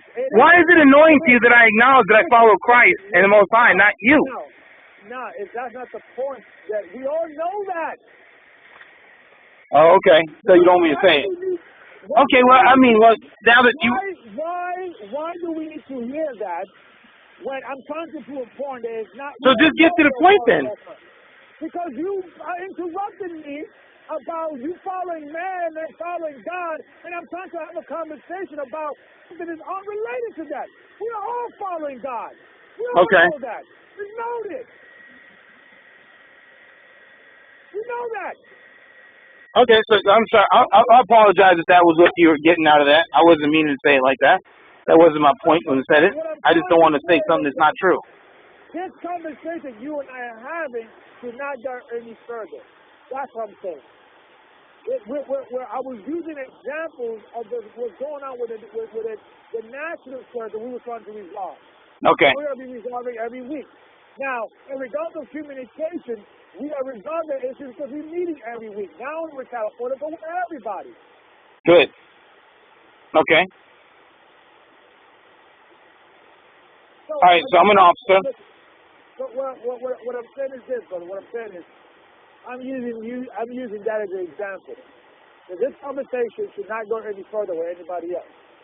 Unless you feel things that have not really been resolved, then we have to then bring two witnesses and we can resolve those issues. Right? Oh, you're saying don't tell anybody else about our conversation. Exactly. I'm using that as an example. Because it becomes a situation when we constantly, and I only say it because you are not the only one saying that. Other people in California and other people from other regions are saying the same thing. Well, if everybody's saying that, then maybe the Most High have been trying to communicate something to you. If everybody's saying that. Or Negroes cannot follow orders. Maybe that. Well, I mean, you know what? In all fairness, just to bring it out that you mentioned that. Wait, let me finish this, please. Please let me finish. I haven't been able to finish the sentence without being cut off by you in like the whole conversation. You know, just think about this for a minute. If people are saying that, maybe that's the Most High trying to give you a warning. Because the Most High will talk to you through his people sometimes. And now I'm just saying it for your own sake because we're not above reproach. No one is above being corrected. See, I want to tell you why you're 100% wrong. When things are happening and it's going against Scripture, I don't need to wonder whether the Most High is trying to tell me something. You get what I'm saying? Yeah, but in West Coast case, it's like this. It's like this. Is everybody across the congregation of the GOCC begin to say we need to start eating pork for whatever reason, right? And everybody's saying that. Yeah, but they're not saying that. That you're saying that they're saying that they're following the Most High. I'm saying a situation that I don't need to wonder why this happened. I know why it happened. Because Negroes don't know how to follow directions. That's really where it's going. And that's scripture. Okay, I don't need a dream. I don't need to fast. I don't need to none of that. I know what's going on. Brothers, you will follow all of it. And every time we say something that people disagree, like this whole situation with the baptism thing, or the situation in California, the same thing is happening.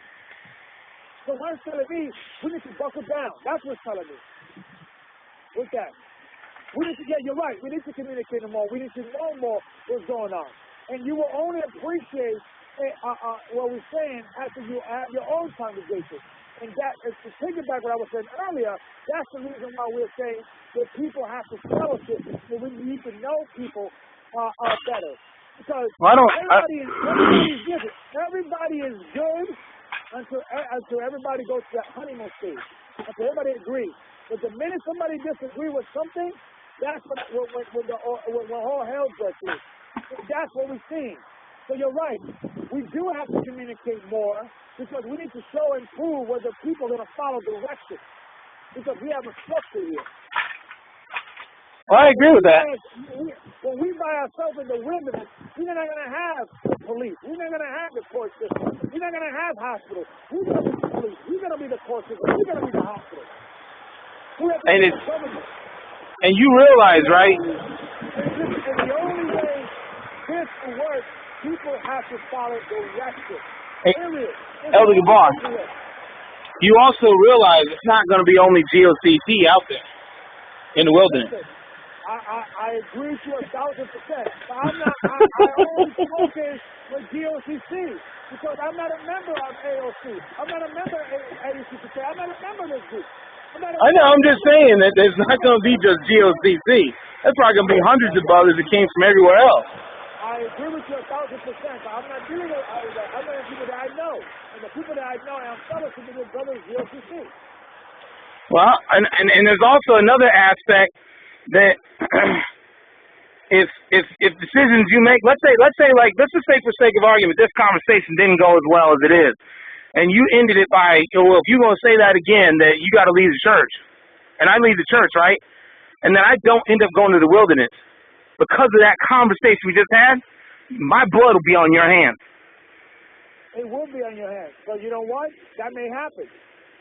See, we're not going to use the boogeyman of salvation. Well, you do this, brother. No, you should always use that. You should be very careful what you say to people. Yes, I am very careful. Because if you offend one of his little ones, it's better the millstone be wrapped around your neck and tossed in the sea. Right. But the bottom line, brother, if we have a brother who doesn't want to listen, he has to find himself other elders. Period. And I'm going to live and die by that. I'm going to live and die by that. Mark gender brings division. Period. Just explain. All I ask you to do is this. All I'm saying is this. If you're going to bark an order, explain why. No, we're not barking orders. Well, I'm just saying, if you're saying you're going to make a decision and it's final what you say, then explain why. We always do. Well, I don't know. I mean, right now, all I've heard is that you want to tweak the West Coast, yes, and you say out your own mouth there's not a problem with it. No, bring it back. What's the speaking? Come on. We did explain it. Don't bring that out. Don't exclude that. What we explain? Why? Come on. You want to tweak the West Coast. Why? Because you want people to fellowship locally. Why? Because you want to get to know people. And because they can't come to the body or whatever. And I agree with that. I agree with that. And that's exactly what's been on the focal point of trying to do. Okay, you're welcome. Thank you. You're welcome. But when you at the other side, let me finish. Hold on. But let me finish. Hold on, Hold on, I haven't finished. Hold on. I never get to finish with you, man. It sucks. I'm gonna let you finish. Out of your mouth, I explained what is to be changed. I explained why, and you disagree. You're welcome. Thank you. I disagree? I didn't disagree. No, what I'm saying is, I explained to you what is to be changed. I explained why it needs to be changed, and you agreed. You're welcome. So what's the problem with it? I don't know. I'm not the one been talking. You're the one been yelling at me and getting loud and very disrespectful. And I'm sitting here just trying to ask a question and communicate what I'm seeing here. And you don't even, you know, if you're going to fall into, I got to listen to what you say, then I'm going to immediately go back to obey God rather than man. Because that's what I'm hearing. No, what I'm hearing, well, hold on. I'm going to call you right back. I'm going to call you right back. I got to get my wife. All right, do you think?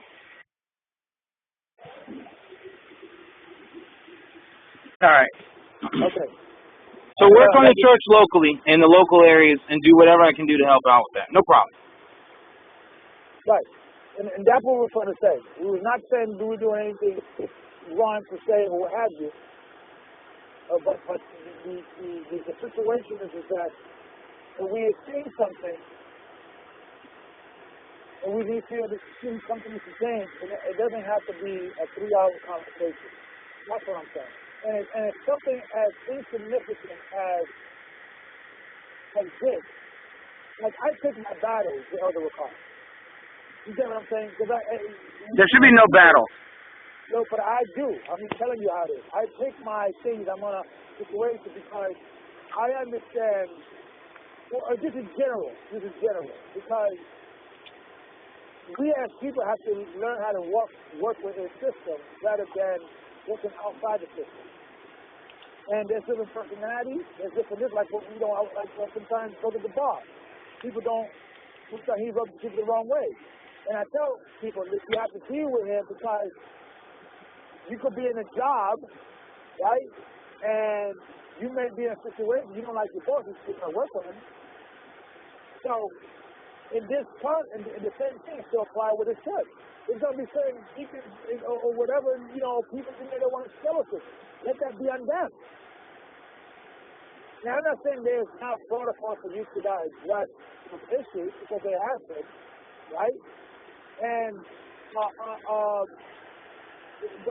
we still have to work together despite our disagreement in regards to administration. And a lot of it is a lot of administration that the scripture gets thrown in there, and it doesn't have to even be there.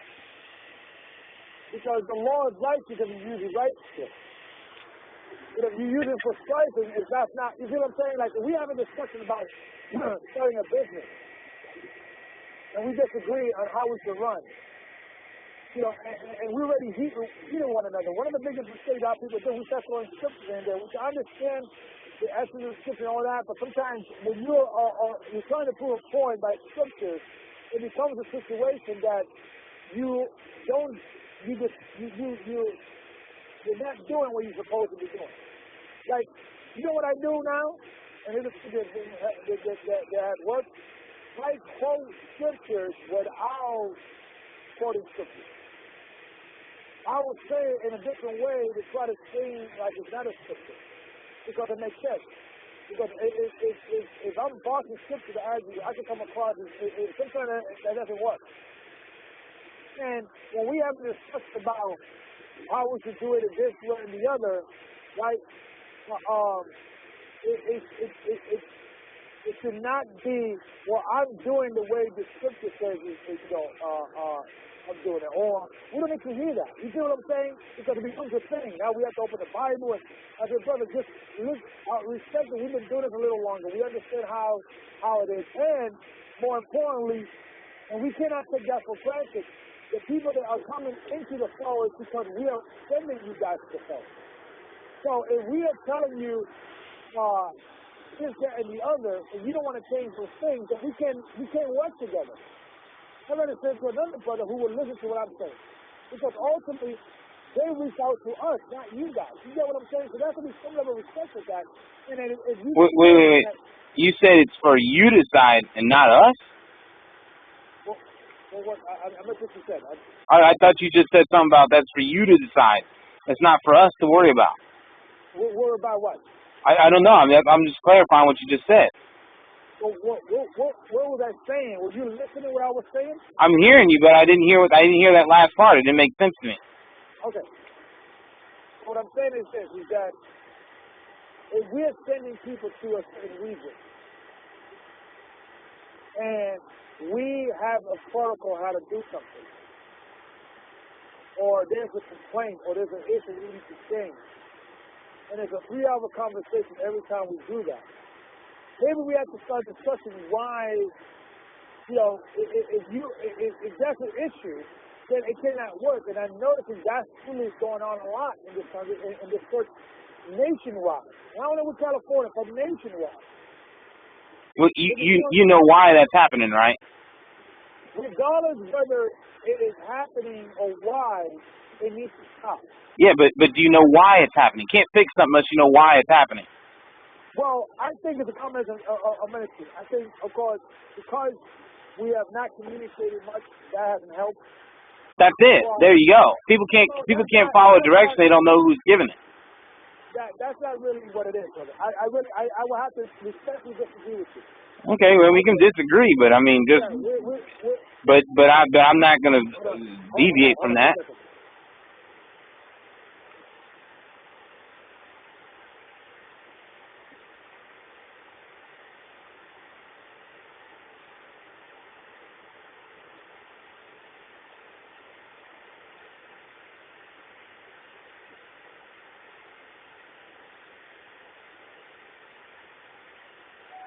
Okay. Well, that is true, but there's always been an issue within. Well, that's inherent in Israel. Israel's always stubborn. That's the fact. There's no getting around that. But it doesn't change the fact that when there's a lack of communication, stubbornness only magnifies the problem. It doesn't. It's not the reason for the problem.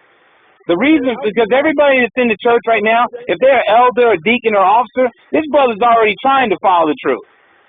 He's already trying to follow the truth. You can't deny him that. He's trying to keep the law, the statutes, and so on and so forth. So it's not about him being stubborn, but if there's no communication, why would he follow anything being said? There's nothing to follow. There's no way to get to redress a grievance. It's just like, and I'm gonna use this as a perfect example. The scriptures tell you don't go and sue somebody in regular court outside of the church. Well, the church don't have an ability to resolve a problem. It doesn't have it. So you can't tell somebody they can't do that because you're not providing it for them. So if there's no communication, stubbornness is only going to amplify the problem. You got to have the communication. Well, okay, I'll give you that.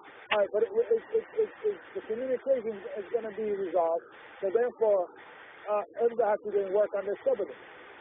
No, stubbornness will come in line anyways. As soon as you start communicating and everybody's on equal footing and can speak, that will resolve itself. Because anybody that's not going to follow and communication lines have been established and they're working and people are having mutual respect and they recognize that this is the Most High, it's not us.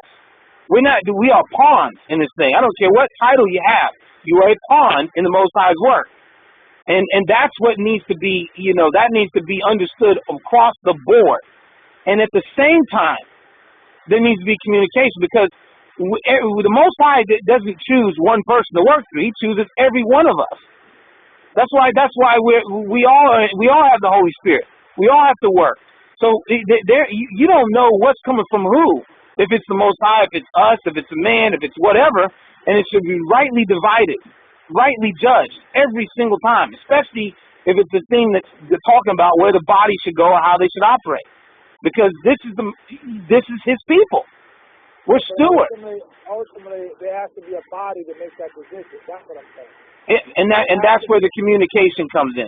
Once the communication has been established, then you can start talking about if somebody's being stubborn. Then you can start talking about if things are not being addressed. People being sent people and they're not responding. We could do that simultaneously. But you have to have the communication. Yeah, but we're not going to have that thing because that's going to bring people that are stubborn and looking at what is wrong with the church, and it's always wrong with the church as a shield to not do what we need to do. We're not going to play that game. No, I'm not saying you to play that game. I didn't say that. So what I'm saying is we having a meeting about a situation, and it's affecting somebody within a congregation. You know, we're having a generalization meeting about multiple things. Because the meeting was going fine until this thing with the local thing started. I'm telling you. The meeting was going fine until this thing happened in regards of, and it was everybody with a California. He was talking about having a Passover maybe in Florida. He was talking about hurricanes. Everybody was cool until we began this situation. That goes to show me there's a pattern there. There's a pattern of evidence of people in a certain way, like we're telling them something, they're getting offended, and now they're instead of saying, okay, we're gonna make those changes. Well, we have to deal with communication. We have to worry about this, that, and the other. Matter of fact, they make sure we're doing it. I'm like, brother, we're not talking about that. And the bottom line, brother, people got offended because it's something that we were discussing among a plethora of things dealt with your particular situation, and people just got offended because for whatever reason. That doesn't really happen. So I mean, just out of curiosity, what issue was brought up that led to any problems? I mean, just if you don't mind me asking, specifically, what was it that started the argument or the dissemination or whatever you want to call it? Discrimination is that we're going to be we're going to be looking at every area, and there may be some changes. And this is like the middle of the conversation. We were having we were talking about certain situations. So we were talking about going forward. There's going to be certain things, and then we addressed some of the concerns that is not only deal with California about the phone conference thing. Well, I mean, just to be specific about California, because I'm not. In all due respect, what's going on in Canada, I can't even think about because I'm not in Canada. What's going on in Chicago, I drive through there, but but these brothers ain't communicating to me. So I don't know. I'm curious about California. Hold on.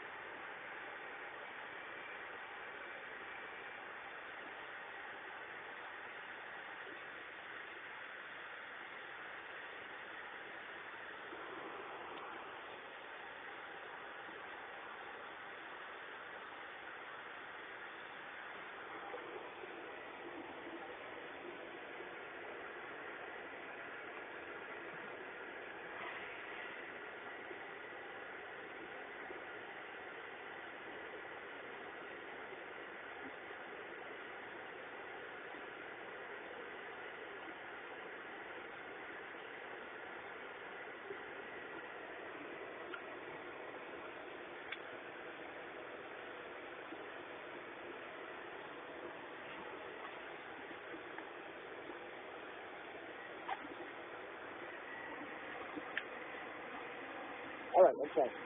All right. So, just specifically California, what is the issues and concerns and that have come up in California that need to be addressed? Like seriously, what are they? I just want to know, is it something? I mean, anything, whatever it is. No, it wasn't really anything specific. Like we were generally talking about, and I think it was Elder Ricard. He was generally talking about how we're going to do things. So it wasn't specifically dealing with California. It's not like, okay, now let's talk about California. We were generally speaking, and then the Californians began to respond back because they felt things should not have been changed. That's the whole situation. So, but what though? That's what I'm asking you. What is the things that should be changed? Well, because you mentioned that people should focus on the local fellowship. All right. Well, I mean, where it's reasonable, yeah, of course, do it. But where it's not reasonable, now then what? I mean, you can't tell somebody to do something where it's not reasonable. Like you couldn't tell me to work on a local fellowship. if you even thought of saying that, you can leave the church if you don't do that, then I'd leave the church. I can't do it. You're son, brother. I already mentioned that. That's what I applied to you. Yeah, but I'm just saying. And I also understand a certain degree of geographical problems with dealing with California that you can't deal with, that you don't have to deal with in other parts of the country. I mean, the bottom line is this word going out? Are we getting the people together? Are they starting to learn who each other is? Are they showing accountability? Are they keeping the laws to the best of your knowledge? That's what matters. If you have a way to do it, do it. Right. I understand what you're saying. But we were discussing that. And if California is a unique situation. So then deal with it uniquely. Okay, so there was an absence of, let me just say one thing real quick. Prior to a year ago, there was an absence of leadership in that area. I didn't tithe because I didn't know who to tithe to. And I wasn't going to send, I'm not sending my money across the world. I'm not going to do that because I don't know what's going on. And I know, in all honesty, I didn't feel that there was anything going on that I could be a part of. 2 seconds, brother.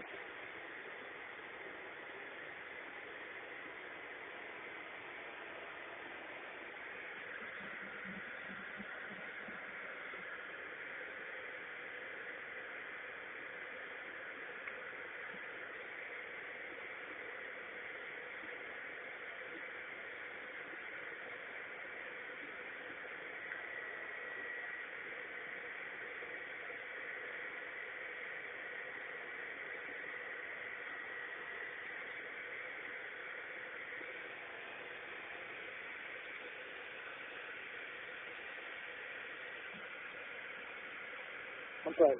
Yeah, and so you had Elder, or I can't even say Elder anymore. You had Ezra, who started talking about some white men of the devil doctrine. This dude disappears off Tanzania. I mean, Deacon Xavier is a good man, but he's a young man. He's not. He's a young man. I mean, he's just not. He might have good knowledge of the Bible, but he's still getting older. He's still got. He just barely got married. So, I mean, there was an absence of any kind of structure, not just California, but the entire Western hemisphere of the country. There is nobody there. So, and when I'd reach out to you and I'd reach out to some of the other people, I wouldn't get no answers. Do you know who appointed Gabar?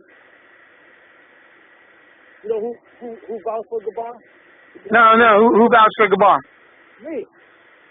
And you did a good vouch. And that brother, so far as I've seen from him, because I talked to him.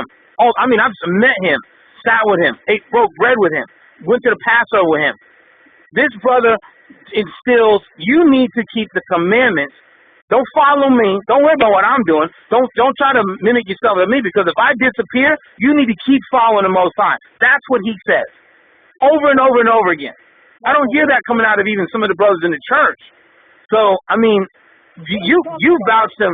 Yeah, brother, what in God's green are you talking about? I'm saying, wait, just to be clear on what I said, what that brother is teaching and how he does it, it was exactly what I needed. It was all praise to the Most High. He came in and did that because I needed somebody to really hit the word. I thought you didn't follow man. What happened? I thought you didn't follow man. Well, you're not hearing what I said. I'm not following man. I said you made a good decision with that brother. Yeah, so what's the problem? So when we having a conversation now? Yeah, you made a good decision with that brother. He teaches to follow the Most High, 100%. So are you trying to find we don't teach that? No, everybody teaches that, but he teaches it. He teaches it to the point where everything you do is not about with the church. It's not about with him. It's about between you and the Most High. When you make a vow to do something, recognize that is something you're doing before the Most High. It's not before me. It's not before the church. It's not before Elder Ricard. It's before the Most High. You better keep it because the Most High will not be played with. Don't mess with him. If you're going to do it because of him. Are you saying we're not teaching that? No, I'm not. No, you're getting defensive. You're getting defensive. I didn't say that. I'm not saying you said that. I'm just saying, listen to what I'm saying.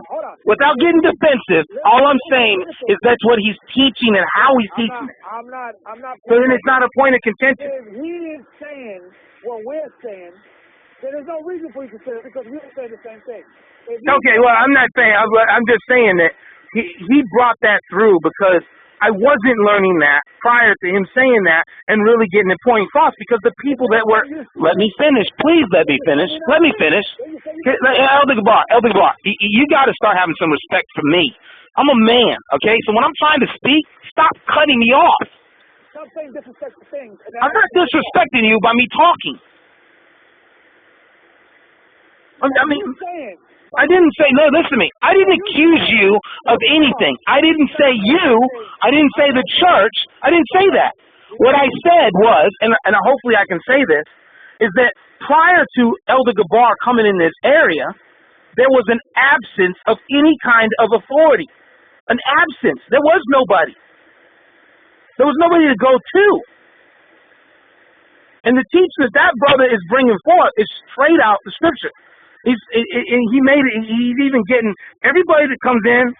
You need to vow before the Most High you're going to do what's right. Not because of the church, not because of him. Do not look at him. Look at the Most High. If you making this vow, it's because you following the Most High. Right. And that's what he was showing. And when he said those things, it really brought it real to me that this is a work that I have to really get going. I need to really step up my game because it ain't about the church. It's about the Most High and what he wants me to do. So get real. So that's what, when you brought this brother over here, that's the understanding I got because of you bringing the brother here. So that was a great decision. All praise to the Most High that he gave you the wisdom to see that. Right. So what you're saying is that he's bringing out something different. See what I'm saying? It's like, there's nothing different. It's just he's local. I'm a straight shooter. Well, hold on. Hold on, 2 seconds. I bet you like this. If I was in your area, you'd have done the same thing. But I'm not in your area.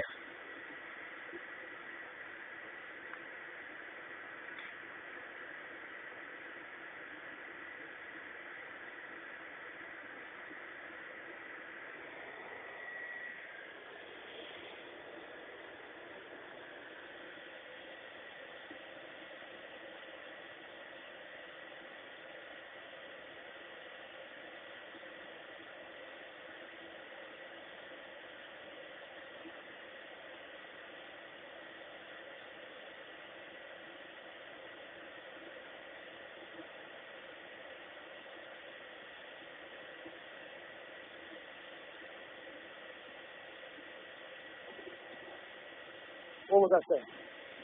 Yeah, well, I mean, and just to clarify, if I was in your area, I'm sure you would have instilled the same understanding. But I'm not in your area. I couldn't get the communication I was getting with you. You have a large body in your area that you're dealing with all the time. So the fact that a brother came in on this side that filled in a gap that has been desperately needing to be filled on the West Coast was a great thing. That was the Most High 100% making that happen. Because before that, I was at question of what I should do, how I should operate, because I wasn't seeing I wasn't seeing the structure. I wasn't seeing it. This brother is bringing straight structure. You don't play with this guy. Yeah, but what I'm saying is that we appointed that brother there, right? And he did the work, so yeah, great. Right. So what I'm saying is that we're having meetings in regards generally speaking. This is what I get. And this is the reason why I'm kind of like, what's going on? You see what I'm saying? And I think because we were generally speaking to everybody. And immediately when we talked about focusing on locally, that's when all hell broke loose, dude. I'm being straight up with you. But you even said it yourself. California's unique, and it's not just California. It's the whole Western Hemisphere. When you like for instance, when I drive through Utah, for Utah, it takes me 7, 8 hours to go through that state. You know how long it takes me to go through New York? It's like 30 minutes, an hour, 2, maybe. Everything in California is so spread apart, it takes hours to do anything. That you can't bring the people together like that. It just ain't possible. Yeah, but we spoke to other brothers that are in California, and we said, brother, how long does it take to get to Gabar's house? About 30 minutes, about 45 minutes. So there's a few that can do it. I couldn't do it. Yeah. Right, but we're not talking about you, dude. But that's the whole point of what I'm saying, though. They're all collectively together. You know what I noticed, brother? You're kind of self-centered. You notice that about you? Like, you start getting attached to issues that have nothing to do with you. What do you mean I'm not attached to it? These brothers and sisters call me. They got my number. They call me. Let me make it simple. You are a truck driver. You are not stationary. No. Okay, yeah, I get you. You get what I'm saying? I mean, I know what you're saying, but you're not hearing what I'm going to. I live in that area. Yeah, but you get it. And I'm telling you, it's not possible to do some of those things. For other brothers that were on the line who told me, okay, let's go to my example. Brother Gabar, he had a fellowship in his house every week. Remember that when he had that? The fellowship in his house? You talking about Ezra? No, Gabar. Yeah, he had fellowship in his house. He stopped that, right? Because the people that were local were acting like it was like they were doing him a favor, and they wouldn't show up. Okay. Hey, showing up all late and all this kind of mess. Exactly. So he said, hey, listen, I'm not going to waste my time, have you destroy my house, come over here and all this other stuff, if you ain't even going to have some respect to be on time. He said, there's brothers and sisters that can't make it, and they want my time. They want to get on a fellowship. So what's the median? What do you fix that? The conference call. The conference call that's on the West Coast is not available everywhere. It ain't available. So we're saying that's wrong. That's wrong? That's wrong. You have to fellowship. If a situation that a brother's coming late, that's a separate issue. It has to be a fellowship. And there is. It has nothing to do with the conference call. You take your brain and conference call out of your brain. Just pick it up. It has to do with fellowship. Yeah, you got to have it. But I agree with you, though. Right. So regardless whether, and that's a misunderstanding because we were going over the situation and we were telling people, okay, brother, like for instance, the people coming in late and not coming along because they're lazy, and you giving them a greater lazy routine of having a conference call that's not fix the problem. You're putting a Band-Aid and a bruise. You get what I'm saying? Yeah, I mean, I hear what you're saying.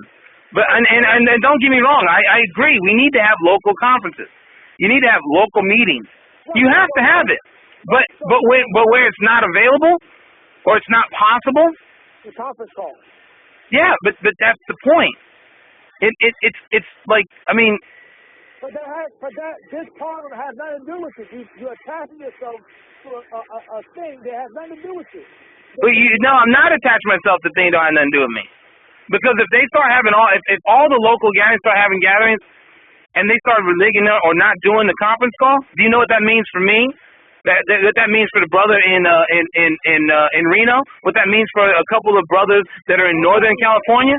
No, but I'm just saying. What I'm saying to you is that right now, I get a lesson every day if I want. Every day I get a lesson. Only 2 days I don't get a lesson. And you know what's beautiful about that? I always get fellowship. I always get to fellowship my brethren. So how it is right now, it's perfect. I don't see how it can get better. For you? No, for people that can't get around. For people that cannot get around like you, yes. But I'm not the only one. Most of the people that are on the conference call can't get around. So who's going to... Right? You said no, right? But the least of the people that should come together, they need to come together. He's saying the same thing, brother, but you're looking at the world from your perspective. Well, what else can I do? You have to look at it from the bigger perspective. I am looking at it from the bigger perspective. No, you're not.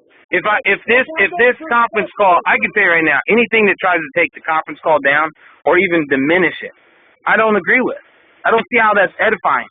As noted, thank you for your disagreement, but we have to make changes, and we have to make changes. Yeah, but then show again the reason. I would need to understand why. Let's just say for the sake of argument, we'll say, okay, once you rock me out, meet, and we all meet and trying to decide what we're going to do. Let's do so. We're going to have conference calls 3 times a week instead of 6 times a week. And that's not what we're saying, but we have to decide how we're going to be operating because we don't even know. You know, we're kind of getting our feet wet. But let's just say that's what it is.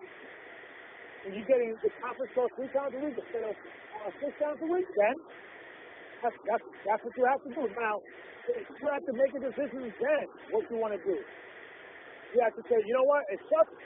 I get a 3 instead of 6. Let me just move on and do the work. Or you can it can become a big thing. We have to have a meeting and this and why and we're you know, we can do that.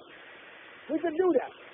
Now, so just that, I mean, but you know, before you would say, gonna cut it all back, just out of curiosity, you have to explain why. What would be the reason, and what is gonna fill in the gap? We'll do all that. Ultimately, either you have to make a decision why that is. So you have to make a decision whether you're gonna do it or not. You get what I'm saying? Oh, so there's no been decision about doing that. Well, yeah, I'm 100% against that. Right. So eventually, after you're against that, you have to make a decision what you're going to do.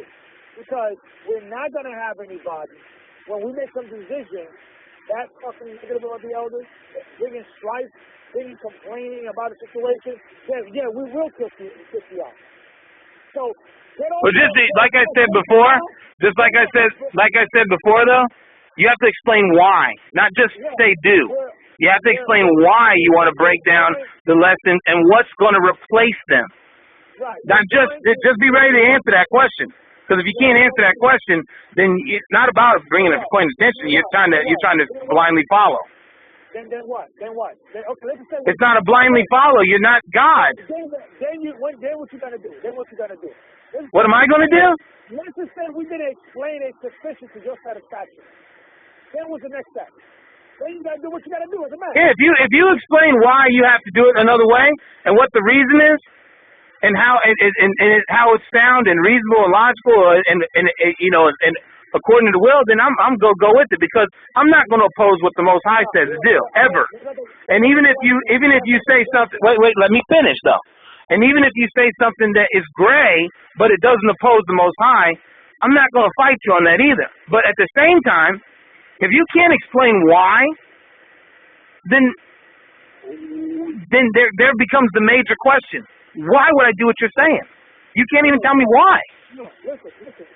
If we explain to you why are we doing it, and you are not satisfied, then you got to do what you got to do, my man. You understand what I'm saying? You got to do what you got to do. We got to move on.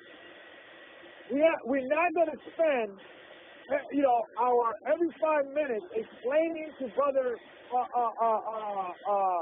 Jeremiah what we're going to do every 5 minutes.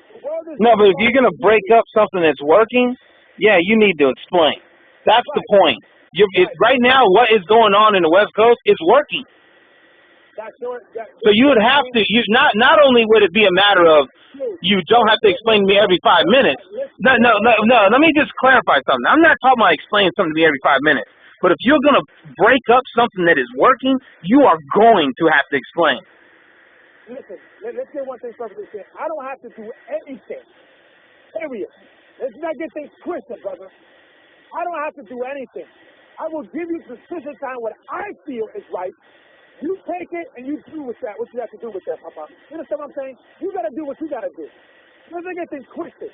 If you disagree, let's just say we do agree there's going to be 2 times, 3 times, 4 times, and you don't feel you're satisfied, we're going to move on with or without you, Papa.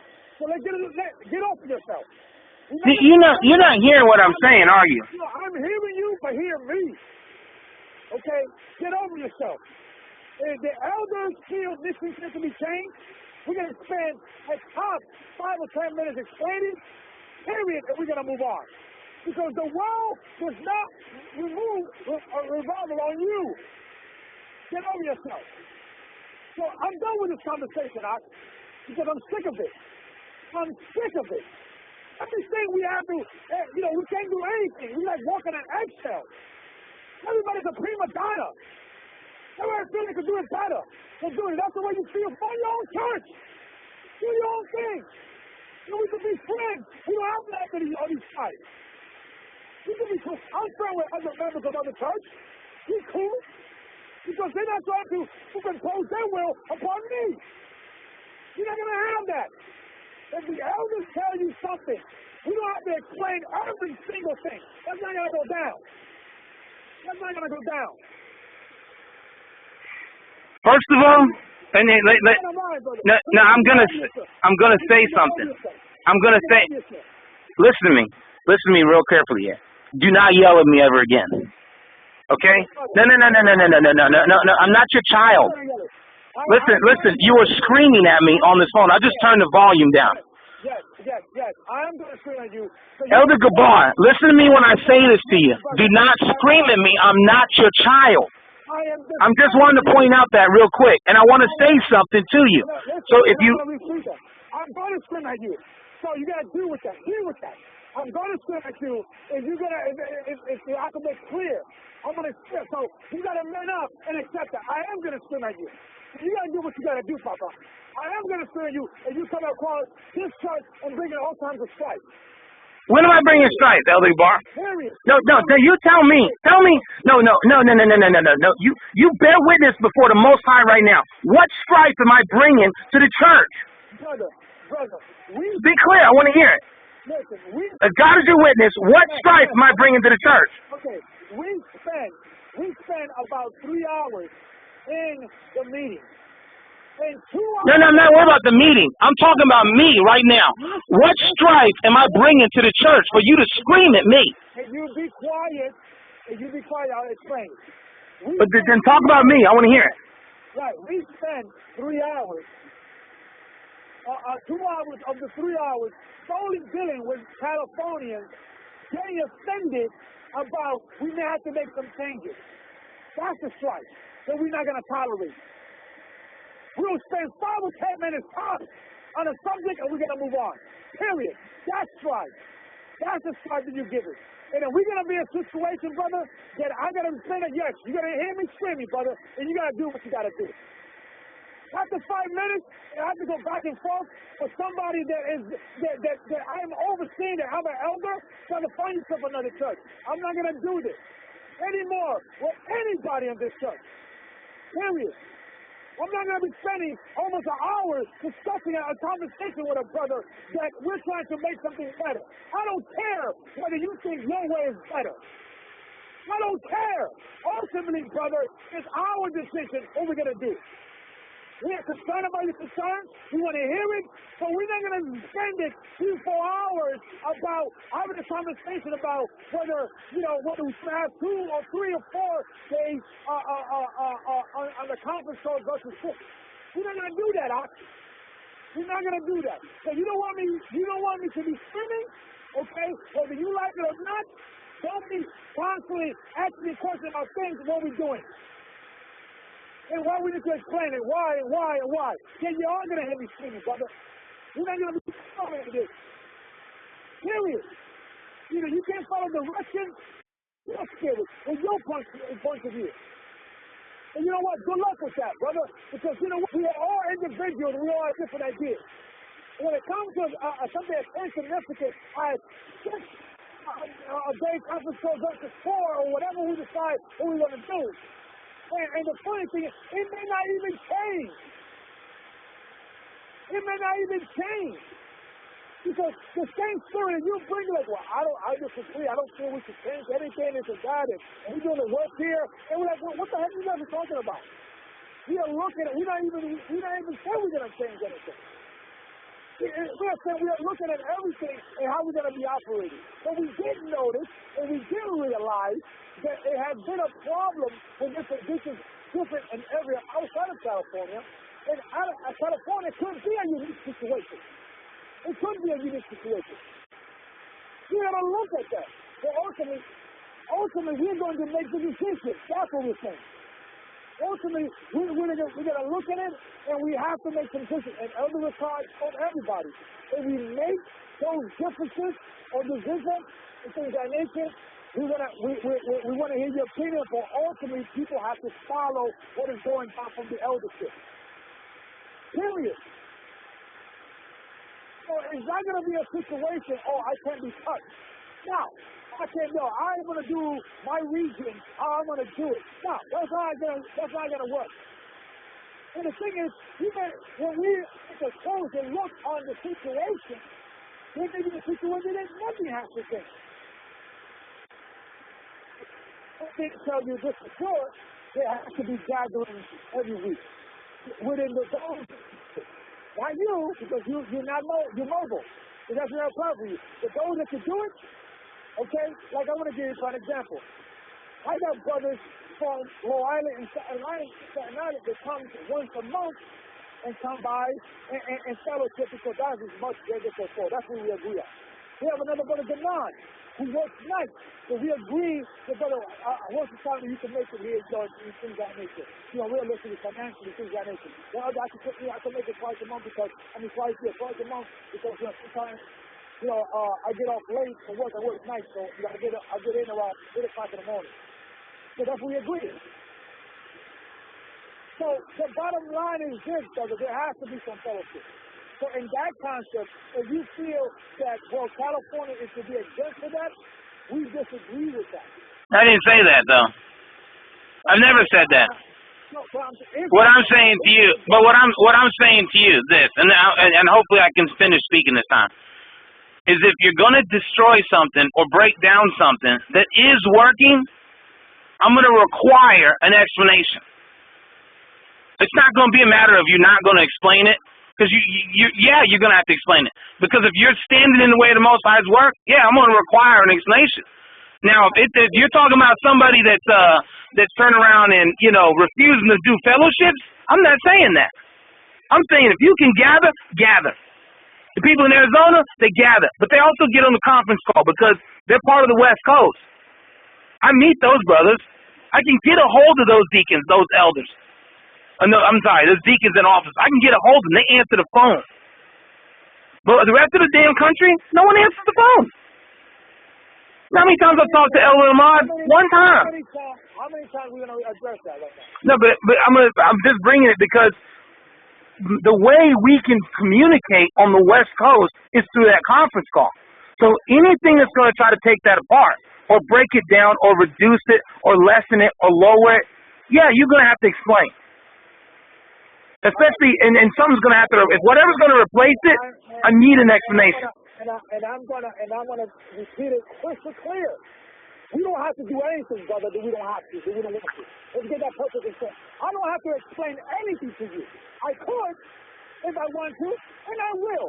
When I get that. Then you're saying. I don't have to do anything. Period. You follow orders. Listen to me and tell me. You either follow the orders of the goes down from the elders, or you find yourself a position. Whether we explain it or we're not. Period. We don't have to do anything we don't want. The only will that I have to do is from the Most High. I don't have to do jack squat. So let's get that perfectly clear. Even Christ. This is the person we follow, right? Christ asks questions. People ask Christ questions. He answers. So when you say you're not going to answer a question you don't have to answer, then you're telling me, you just told me by your own words, you're not going to follow Christ. Are you serious? No, we're not going to play that game again. Every single time, like I said, if we go down, like for instance, I'm going to give you an example, okay? Because I see what is going to happen. I see how it's going to go down. Let's just say we make the decision and ripping it down to 3 times a week. In the same way we made the decision on stopping the baptism in Canada until we have a meeting. We had to have a meeting. And this is what is going to stop, and I don't care. I don't give a rat's butt whether you think they're going against Christ. You own that.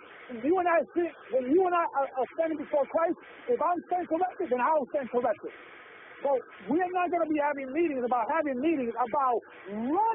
this church. We're not going to do that. We're not going to do that. We need to run this church. The officers need to just follow orders. Well, I can tell you right now, that's one thing I have to say about. Let me say something real quick, please. Listen to this. If you want to have a conversation later, okay, about, hey, I'm curious, why you trying to do this? We did it, okay, why you said, why are you trying to do that? Then we can have the conversation. But it's not going to be a situation that we're going to be only doing something until we get a clarified answer. We're not going to do that. And it's something as insignificant as your conference calls, you're not going to do that. It's not insignificant. It's insignificant. Wait. The conference call is not insignificant. It is. It's not. No. I don't care if it's insignificant to you. That's where I get my word from. I get my teaching from that conference call. It's not insignificant. If you take that away, may Most High have mercy on your soul, because you're cutting off the word of God. You're not feeding the sheep. You're cutting it off. So you better explain why. Or I won't do it. You can't. If you're going to tell me to do something, go against Scripture, in even the slightest sense, and you ain't going to justify why, I'm not going to do it. I would never do that. Because I have to be held accountable for the Most High, not you. Yes. Listen, brother, listen. I'm not having a biblical discussion about that. But it is biblical because it's a church. I'm giving you how it's going to go down going forward. You're not going to stand for it, brother. You're not going to stand for it. You know what? Listen, Elder Gabar, I got to be able to speak, dude. You're killing me with not letting me speak. I agree with you.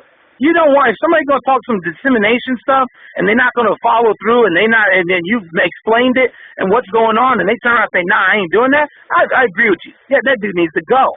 He's a heretic. He's a problem. But if you try to dictate an order or a command and you can't justify it, then you're the one that's wrong. Not the one that you're telling. You're the one that's wrong. So that you got to meet it both ways, because at the end of the day, everybody in this church is not your sheep. They are the Most High sheep. I'm trying to tell you, we are disagreeing with that. If you listen to the words I'm saying, if I boss an order to you, you got to follow it, regardless whether you like it or not. We could have the discussion later, but you got to follow it. So regardless whether you're going against, I see that you feel that I'm going against Christians, I do not care about that. You got to either follow the orders or you find yourself another church. Okay? You understand? Now, in the day, and you say, Gabar, I respect you, brother, but I'm not going to follow that, so I'm out the church. Then we can shake hands, we can be brothers, real good. Either people are going to follow orders or they're not going to be part of the church. Period. If you feel that now, you have the right, the freedom, the privilege, the sovereign right to not follow the order. You can be part of the church. Period. I'm just going to say this. I really hope you're careful about where you go with this, because all the teaching and fellowship I'm getting is not coming from you or Elder Ricard or anybody on the West Coast. I mean, the East Coast. It's all coming from the West Coast. You're getting ready to. I hope you don't cut the church in half with this. I really hope you don't. I pray to the Most High, please give Elder Gabar and Elder Ricard your wisdom to deal with this properly, because I don't want to see a division that cuts the church in half. What you got to do is this. Either you got a choice. You do realize, right? I'm just going to say this to you. You realize that the line that you're going on right now is going to end up cutting a whole section of the church away from the church. You're going to create a division. If that happens, I'm comfortable with that. Why? I'm comfortable with that. Because people need to follow orders, period. I understand following orders. I'm not getting wrong with that. No, you don't. But you don't. There is nothing you do blindly, though. Yeah, there's certain things I do blindly. What? Give me an example. Give me an example of somebody in the church or in the Bible following an order from another man blindly when he questions what's going on. Right. In the same way when Christ, when the disciples did not receive the Holy Spirit yet. Yeah, they didn't understand what was going on. But Christ, you're not Christ. So I'm asking you an example of another man, like me or you, ordering somebody else. You're saying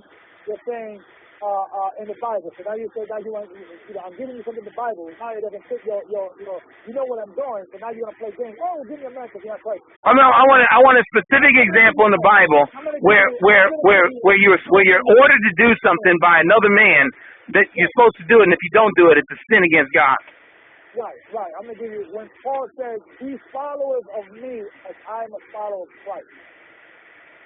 And then he also says, if I'm doing something that's not right, or teaching another gospel or another doctrine or anything that's wrong, don't follow me.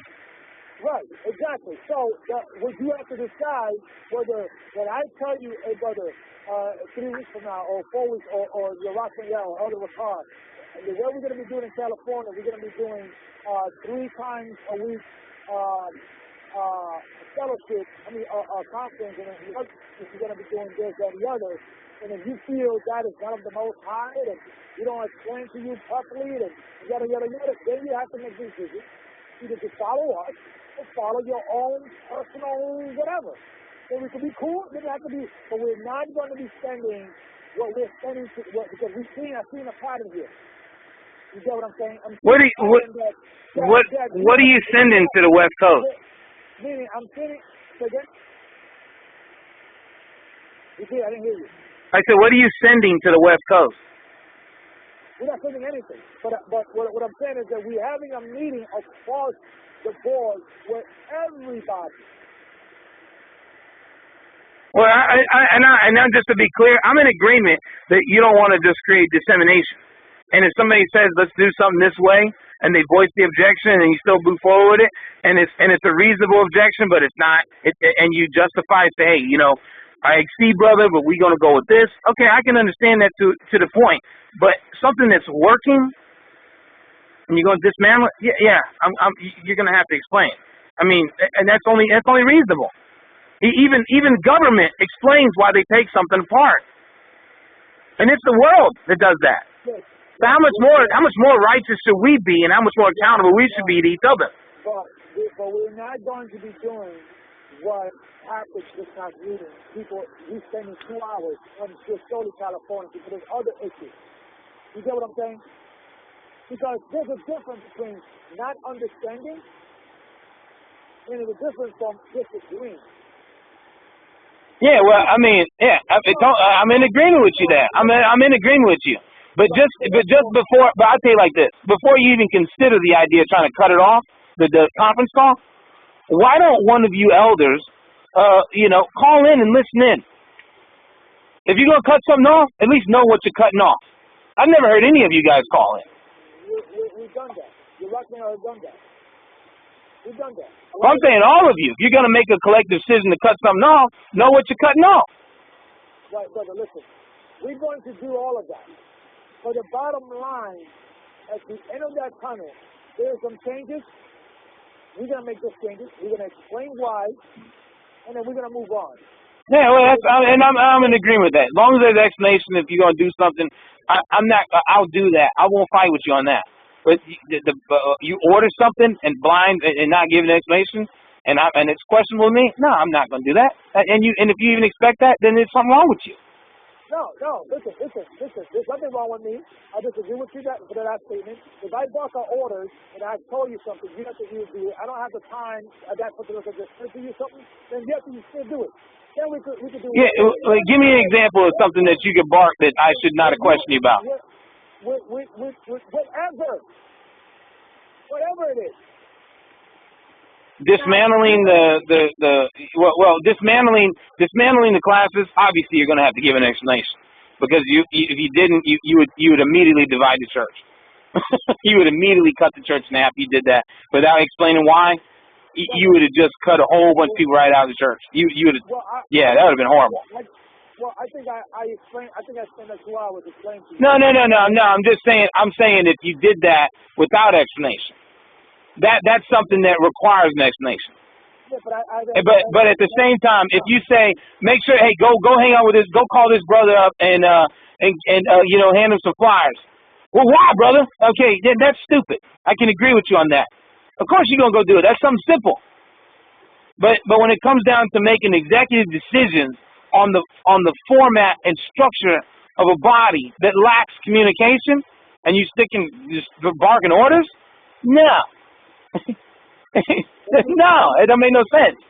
Brother, you gotta be honest with yourself and me, brother, because But you always explain yourself, and that's why I'm giving you credit on that. But as long as we clear, so brother, there is no blind faith or blind obedience.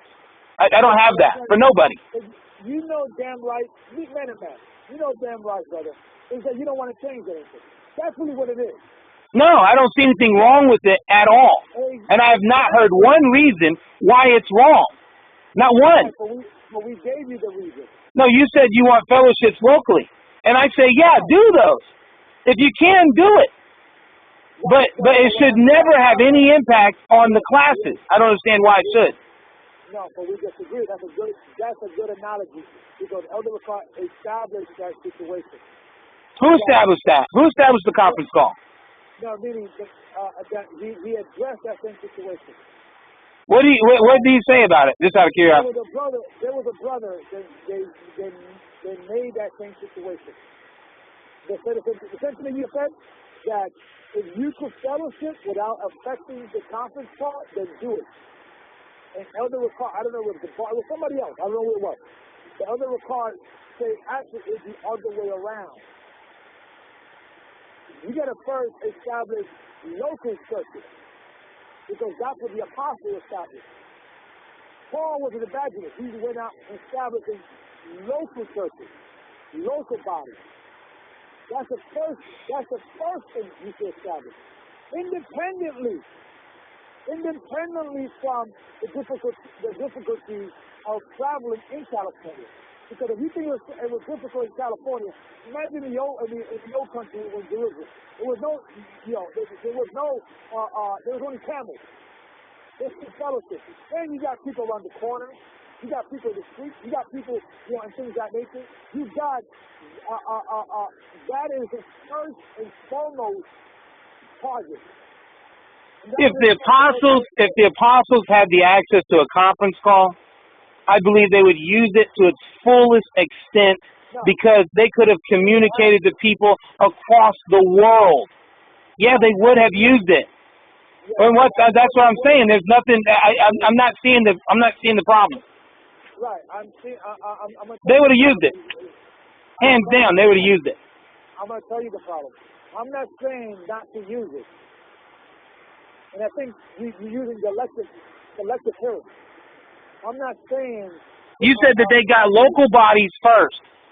And I'm saying to you is that we live in a society that has been recluse and cut off, and they use YouTube, they use Facebook, they use all these other means of communication because they have been programmed to cut themselves away from everybody. Yes. So how do you break through that? Conference call. Teaching in the highways and byways and bringing the word. That works to a point. That works to a point. But you have to do it all. Do every tool we have today, we got to use them.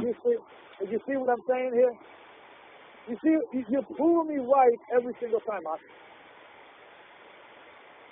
You want a local body. Okay, great. I agree with you on that. Wait. Listen to what I'm saying. I agree with you that you have to have local bodies. I 100% agree with you. But where it's not feasible or it's not possible, don't do something to hinder another means of getting the word out. Don't stand in that way. Right. So here is my explanation. First of all, brother, there is no hindering in the gospel. We're going to first do what the Most High in Christ said. Go out in the highways and byways and preach. That's the first situation. That should be your first prerogative, your congregation, for those that have them. And you know what they call it, and you know what they call it, the internet, the conference call. Wait, no, I'm going to say this. The internet, the conference call, the Instagram, those are information highways. It's exactly where he wants you to go. Everywhere that you can preach the gospel throughout all the world, including the World Wide Web. Everywhere. Okay. That's the full understanding of that. What you just said. I agree. Okay. So what I'm saying is this, brother, and please don't interrupt me again, please. Let me finish my sentence and you come in. We are disagreeing with that analogy. The elders are telling you, the officers, they're disagreeing. You got to own that. You got to make a decision. If this is going to be dividing us, I'm disagreeing with you when it comes in all of that. So you have to say, you know what? Oh, snap. The elder and I disagree on something. Oh, snap. What should I do now? Because this is what the elder is telling you, brother. This is how it's going to go down. This is how we're going to explain it. Regardless, at the end of the explanation, whether you would disagree or not. Either you have to follow suit or you got to find yourself another church. So therefore, this is how it's going to go down. And you know what? This is how prophetically it's going to go down. Okay? We believe that if a deacon is assigned in a particular area, I'm talking about people that are mobile. I'm not talking about you because you're a special place. Whether they have a job, they live in the same address every day, they speak the same bed every day. If you're the deacon, your primary job is to teach the word locally to your neighbors, to your friends, to your strangers. Go out there, and it should be two. Because Christ came 2 by 2. That should be the primary thing that you do, build a body locally. So if there's a deacon, and then that deacon brings another brother, or the 2 brothers, and then we assign 1 brother to be a deacon, or we assign those 2 brothers to be officers or deacons, then at that point, those brothers have to sit down among themselves and say, okay, how can we build a body? Then the conference call is one of those things that you can do that. Like, for instance, like when I first started, like this is why I was figuring out the meeting. When I first started, we didn't have a church. We brought in, when I used to go out street preaching, we used to invite people to the conference call. Once that got big and things of that nature, we began to meet at a brother's house. Once we got big, we began to establish a place, and we have fellowship every Saturday. We still did a conference call. That didn't stop, but my focus primarily was my flock. So that's how we were saying that you guys need to do it. If members of other churches are too far, there's other people in California you can minister. You can bring to the fold. But that should be a focus point. So if that is not, if you're going out once a week street preaching, then you need to go twice a week street preaching and then bring people up to the fold. It's not 3 times street preaching. That could be the situation. Now, at the end of the situation, you guys could do all of that for those that will apply to that particular situation, okay? If you guys could do the 7 to 6 days a week fellowship without the local being affected, great. But if the elders believe that, you know what, I think, the conference call is cut it down to 3 times a week, and then that will give, that will satisfy those that are by themselves, and also the brothers are in the local area to also focus on building local stuff, right? And people don't like that, and I'm giving you the explanation why. Now, whether you agree with it or not, okay, I want to hear it, But ultimately, brother, it's our decision. And I think since we spent already 2 hours on this subject, I don't need to hear the highway, Bible, and internet. You'll disagree with that. I hear you, brother. I'm disagreeing with you. Now you gotta own that. What you're gonna do going forward. You know what I'm saying? You gotta say, okay, now we are prematurely thinking about something because we don't know what's gonna go down. And you know what? For the spirit of brotherhood, I'm gonna try my very best. I might call because others you watch my out. That's not my reason. I'm gonna try my very best to try to keep it as it is and try to still add to the equation. But if it doesn't work out, get over it. Move on. That's my opinion. And you gotta own that. You gotta say, you know what? The bar is right. Or you know what? No, screw that. The highways, byways, anything in the script. I think I have a middle of the car. You wanna go that route, brother? Go that route. But eventually, we're gonna say, brother, you need to follow orders. We'll explain to you. And then, you know what? If this guy is important to you, whatever happens after that, then you gotta own that. And we gotta own that. If we're wrong, then when Christ comes, yeah, that brother, he was right, you guys was wrong. And we gotta own that. Typically, I mean, you're right. You're right. You go bark it out or decide it. Whatever you want to do, you let me know. All right. But we'll let you know. And I will laugh if nothing changed. I don't. In all honesty, I think that's what's going to happen.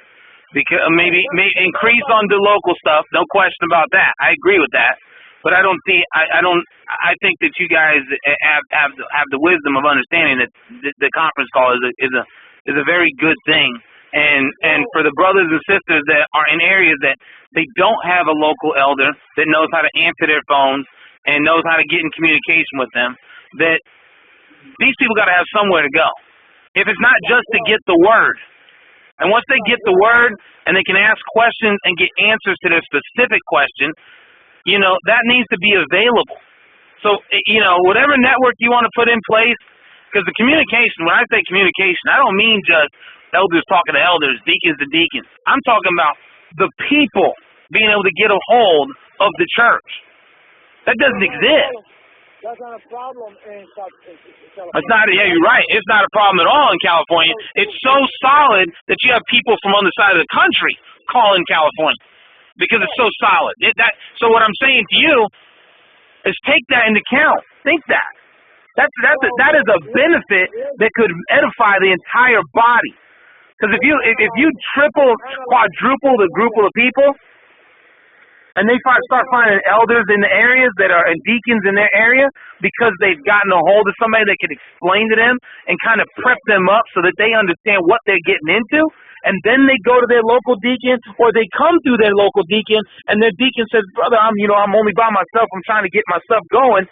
You know, in the meantime, hit this conference call and they're going to edify you and we can start building together. Learn. You got to study. You got to have somewhere to study.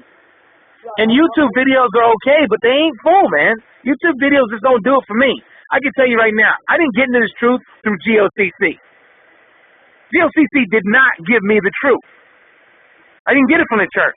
I got it from a brother that had his Bible and showed me. Straight up. And he wasn't even in the church. And then that started making me want to learn and study. And I started studying and seeking out this truth. And then I ultimately found you guys. So what's your point? But what my point is that we got to use every resource we have to the fullest extent and be very cautious on cutting any of those things off. Because if you cut off one, that might affect thousands of people of never hearing the truth that we're supposed to. And that's a lot of blood to be on somebody's hands. I don't want that. Ever. Right, and we're not going. We hear you, but we still consider all possibilities. Yeah, exactly. That's the beauty of everybody communicating. It's because then you can really consider all those possibilities because you're hearing them. Let me address the situation with Long Island, right? With the brother in Long Island, you claiming that other brothers. You testify. I don't have a problem. Yes. I received a tithe in office. That's the rule across the board. It's nationwide, internationalized. If you don't have a congregation that you fellowship every single day, or every single week, you send your tithes and offerings to Elder Ricard. Period. That's been the rule since I've been here. I'm in a weird position because I can't fellowship with everybody, and I'm not sending tithes to people I don't know. Okay, so don't. I mean, because I don't understand that. I mean, I don't get how that works. Because you get it. You get it. You get it how you just don't want to do it. You get it. No, you can't say I don't want to do it because I have been tithing. What I'm saying now is that I'm not going to tithe where I don't know where it's going. Exactly. So you understand. You just disagree. You feel that you need some validation that Elder Ricard is spending your money right. Yeah, of course I do, because I'm not trusting man. Right. So. And that's with anybody. If you want to make sure I'm doing the work right too. If you hear about me doing something crazy, you're going to turn around and ask me what's going on over there. And I'm supposed to answer because accountability is two-way. It's not one way. No, I don't deal with that. Elder Ricard is my teacher. When I send him my tithes and offerings, I don't ask him what he does. I don't care if he wipes his butt with it. Because what he's bringing me and how he is establishing me and he put him in this position, I'm honoring him regardless whether he's a wicked, secretly man, if he's going out streets. I don't care what he does. See, I'm doing my work. You're telling me, this to be clear, yes. If I don't know what somebody's doing, then I'm supposed to honor them even if they're wrong? No. I don't know. First of all, Elder Ricard is an honorable man. Yeah, I think he is honorable, but I just don't know what he's doing. And since there's no way to find out, and there's no way to confirm any of these things, then how do I even know it's going to him? Right, because I'm trusting that I'm doing my part. I don't know. And that's a problem. Right. No, it's a problem for you. It's not a problem for me. No, I don't have blind faith. Because when I this doesn't have nothing to do with blind faith. See, when I give my tithes and offerings, I gotta sit in front of the Creator. Now, let's just say Elder Ricard was doing something wrong with those tithes and offerings. That's not my responsibility. That's his. See, I'm good. Because one thing has nothing to do with the other. No one to who you do. No one to you. That's why in the scripture says that servant be loyal to your master, not only to the gentle but also to foreigners. So in other words, because the Most High would validate you, the Most High would validate you. So if you have a wicked elder, okay, secretly, let's say Elder Gabar Ricard is doing something secretly evil with it, you will be free from that sin because you're doing your responsibility. Yeah, but right now, my responsibility is to take the chance, is to ask the question. And if I don't get an answer or I don't get something to justify it or explain it, then it's on me. If he's doing something wicked, and you know, a perfect example is, would you give your tithes a Klesto dollar?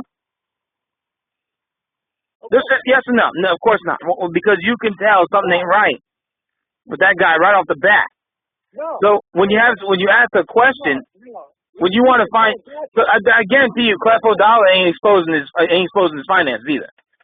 You ask him that question, he won't show you. He'll come up with a reason not to do it. I'm asking. All I'm saying is this. Yeah. And I want to see what is going on with it. Where is it going, and how is it being used? Some kind of accountability is all I'm asking for. And then if that's the case, if I can see accountability, because prove all things, hold fast to what is good. So in this case, prove it. Prove that that's what it's going to. Prove that that's what it's happening to. And if that's the case, then I'm full of support with that. But if no one can prove that or even suggest or show it, why would I? How can I obey that direction without confirmation that is the way in my life? Because you're not proving it. Yeah, we don't do that. We only, because matter of fact, you never been paying tithes to Elder Ricard, right? I have sent tithes to Elder Ricard. So you have. I have in the past because I was getting things from him and he was operating in that position. But when I can't communicate to somebody and then there's a breakdown in that communication, where I sent emails and they go unanswered for months, and I mean never getting responded to. And then when I'm asking questions as to what's going on, and I'm seeing my local area go through all this uproar, and I'm not getting answers. No, how can I? What am I tied into? Well. Let me. That's what happened a year ago. A year and a half ago, you had Ezra. Remember Ezra? Yes. That dude flipped. He started talking about all white people going to hell. They're all going to die. Yeah. And I was like, man, what you talking about? And that was the local elder. Right. And at the time, I was doing I did some tithes. I wasn't tithing great because I was still coming out of my thing. But now that I'm out and I can see, yeah, prove all things. You say send tithes to Elder Ricard. Elder Ricard, show me what you doing. Why? What are you doing with it? You're gonna have to be accountable. If he's not going to show, and he can't, or I can't get access to see what's going on, then if I give my tithes, I'm throwing my seed before swine because I don't know what's going on. And there's no scripture in the Bible that say to send your tithe to somebody that you don't know or understand what they're doing with it. There's no scripture to say that. Let me tell you why you're a hypocrite. Let me tell you why you're a hypocrite. You've seen the works of Elder Ricard. You speaking to one of the works of Elder Ricard. I don't worship Elder Ricard. The elder that you love so much is one of the works of Elder Ricard. You've seen his work. Everybody's doing the work of the Most High. I've seen what Elder Ricard has done in the past, and I see that he does something now, and he charges for the academy, and I don't mind paying for the academy. But outside of that, he's not local to me. Right. No, he's not local to me at all. I mean, I don't know what he's doing. All I see is him. I see him one day a week. What is he doing the rest of the week? I don't know what he's doing. I don't know. I can tell you right now. Let's see here. Elder Gabar is probably answering phone calls for people over in the West Coast. Right this minute. He's looking for a job. He's trying to get himself another job. I know what he's doing. I don't even know what Elder Ricard is. I know where you are. You're missing the point, dude. No. You missing. My point is this. Listen. All the bishops, all the deacons, is an extension of Elder Ricard.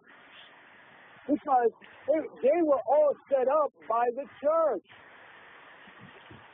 No, I mean, in a way, I disagree with that because this isn't Elder Ricard's church. This is the Most High's church. Everybody's doing the Most High's work. You can't separate anybody from Elder Ricard because Elder Ricard appointed me to be an elder. When we spoke about it, so we put Gabar in California. We had a conversation. We had those work.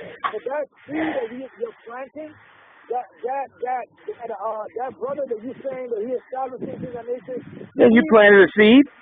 Another man watered. Most High gave the increase. It's not you. It's the Most High. Exactly. So what I'm saying is that if you're dealing with tithes, you're saying, well, I don't know what Elder Ricard is doing, but you are actually benefiting from Elder Ricard's work as we speak. Elder Gabar from California is part of his work. I'm part of his work. Your Mama Harv is part of his work. You get what I'm saying? You think that Elder Ricard is not on the phone speaking to every elder across the world? One thing he's sucking his thumb every week, and then he's just laying in his bed, and then OT Sabbath every class. I don't know what he's doing there, man. I mean, I'm just saying.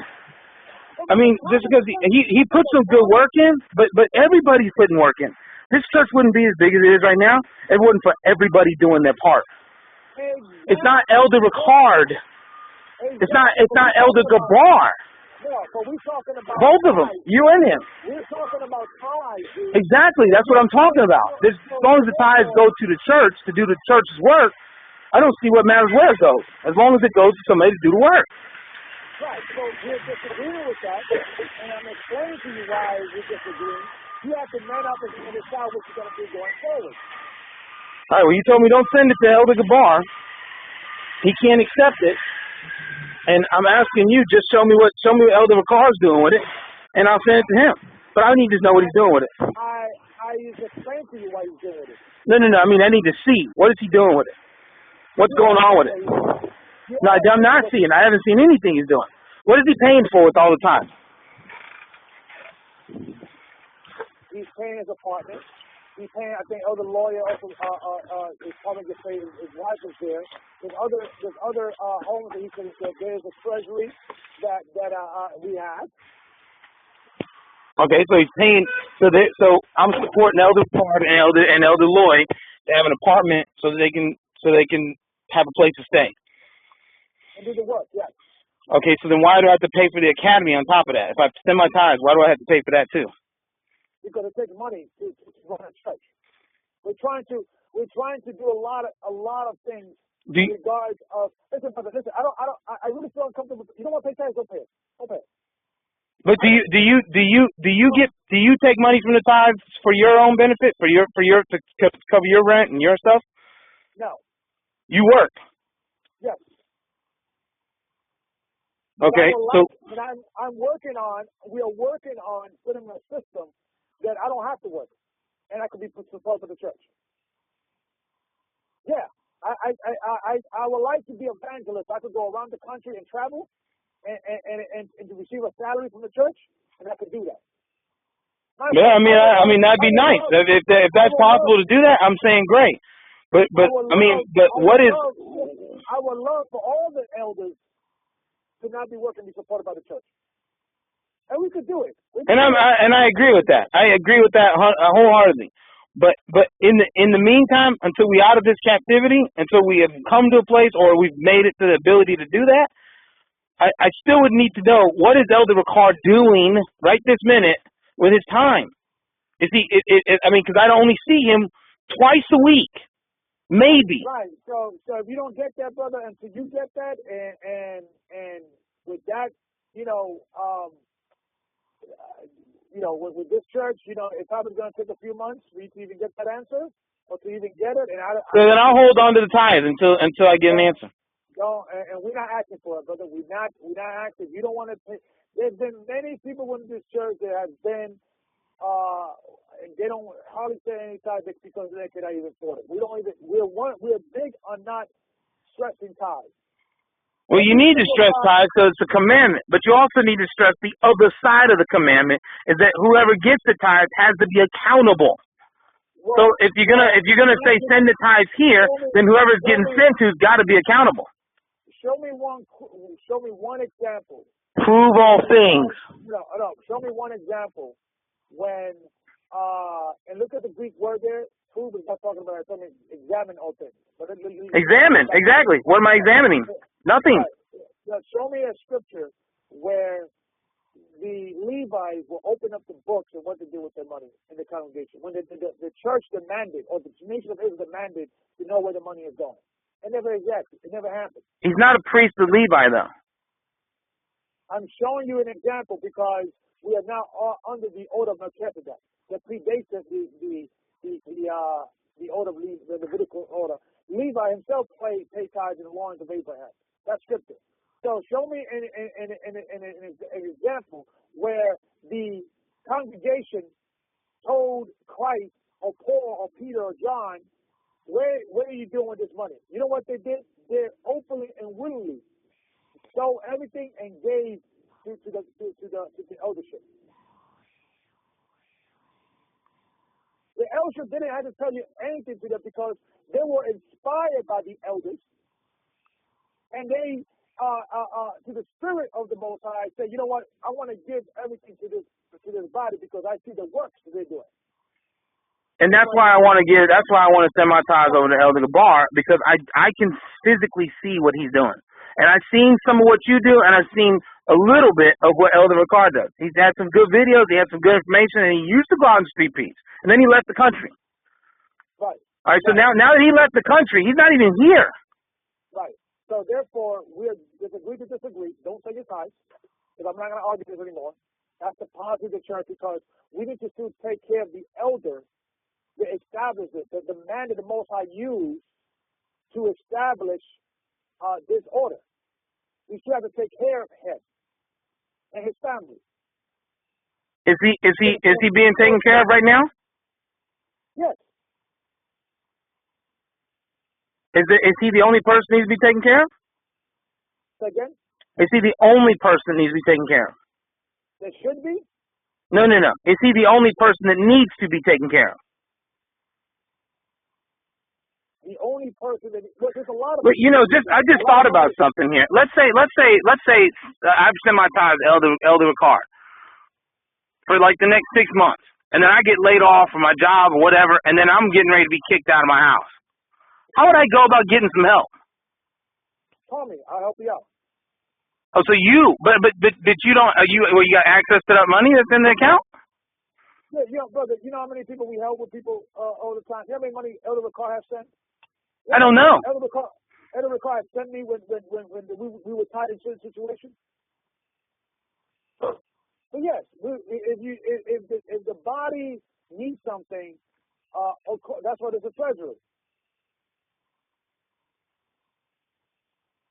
And the same thing that we have locally, that's why this plan is I believe is a good plan. That there should be, like, I have a local treasury for my local church. Elder Ricard, he has a local treasury, and also for his local church, and also for the situation, for nationwide.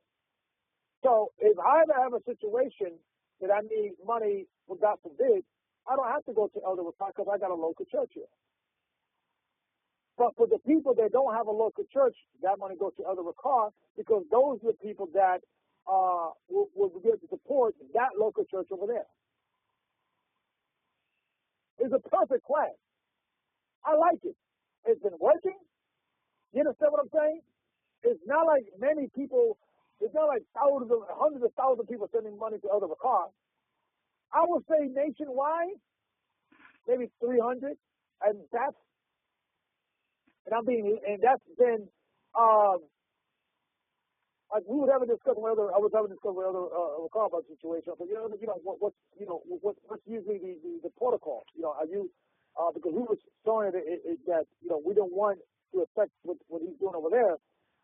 And who sends you? I just read about a year ago. And I would say between 80 to 90 people that are reliable sending to me in every aspect. And sometimes when we develop different congregations, it fluctuates. So now it's a little bigger, maybe it's a little. I'm speculating here and things of that nature. So it's not like hundreds of thousands of dollars. This is the calculation. What numbers you usually see when Elder Ricard does the academy? Logging in.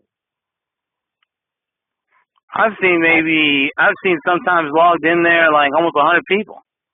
Okay, so this is 100 people, right? 100 times $150. That's $15,000 in 3 months because you calculate it. That's just that though. It doesn't include all the tithes and offerings that are going to that line. Right.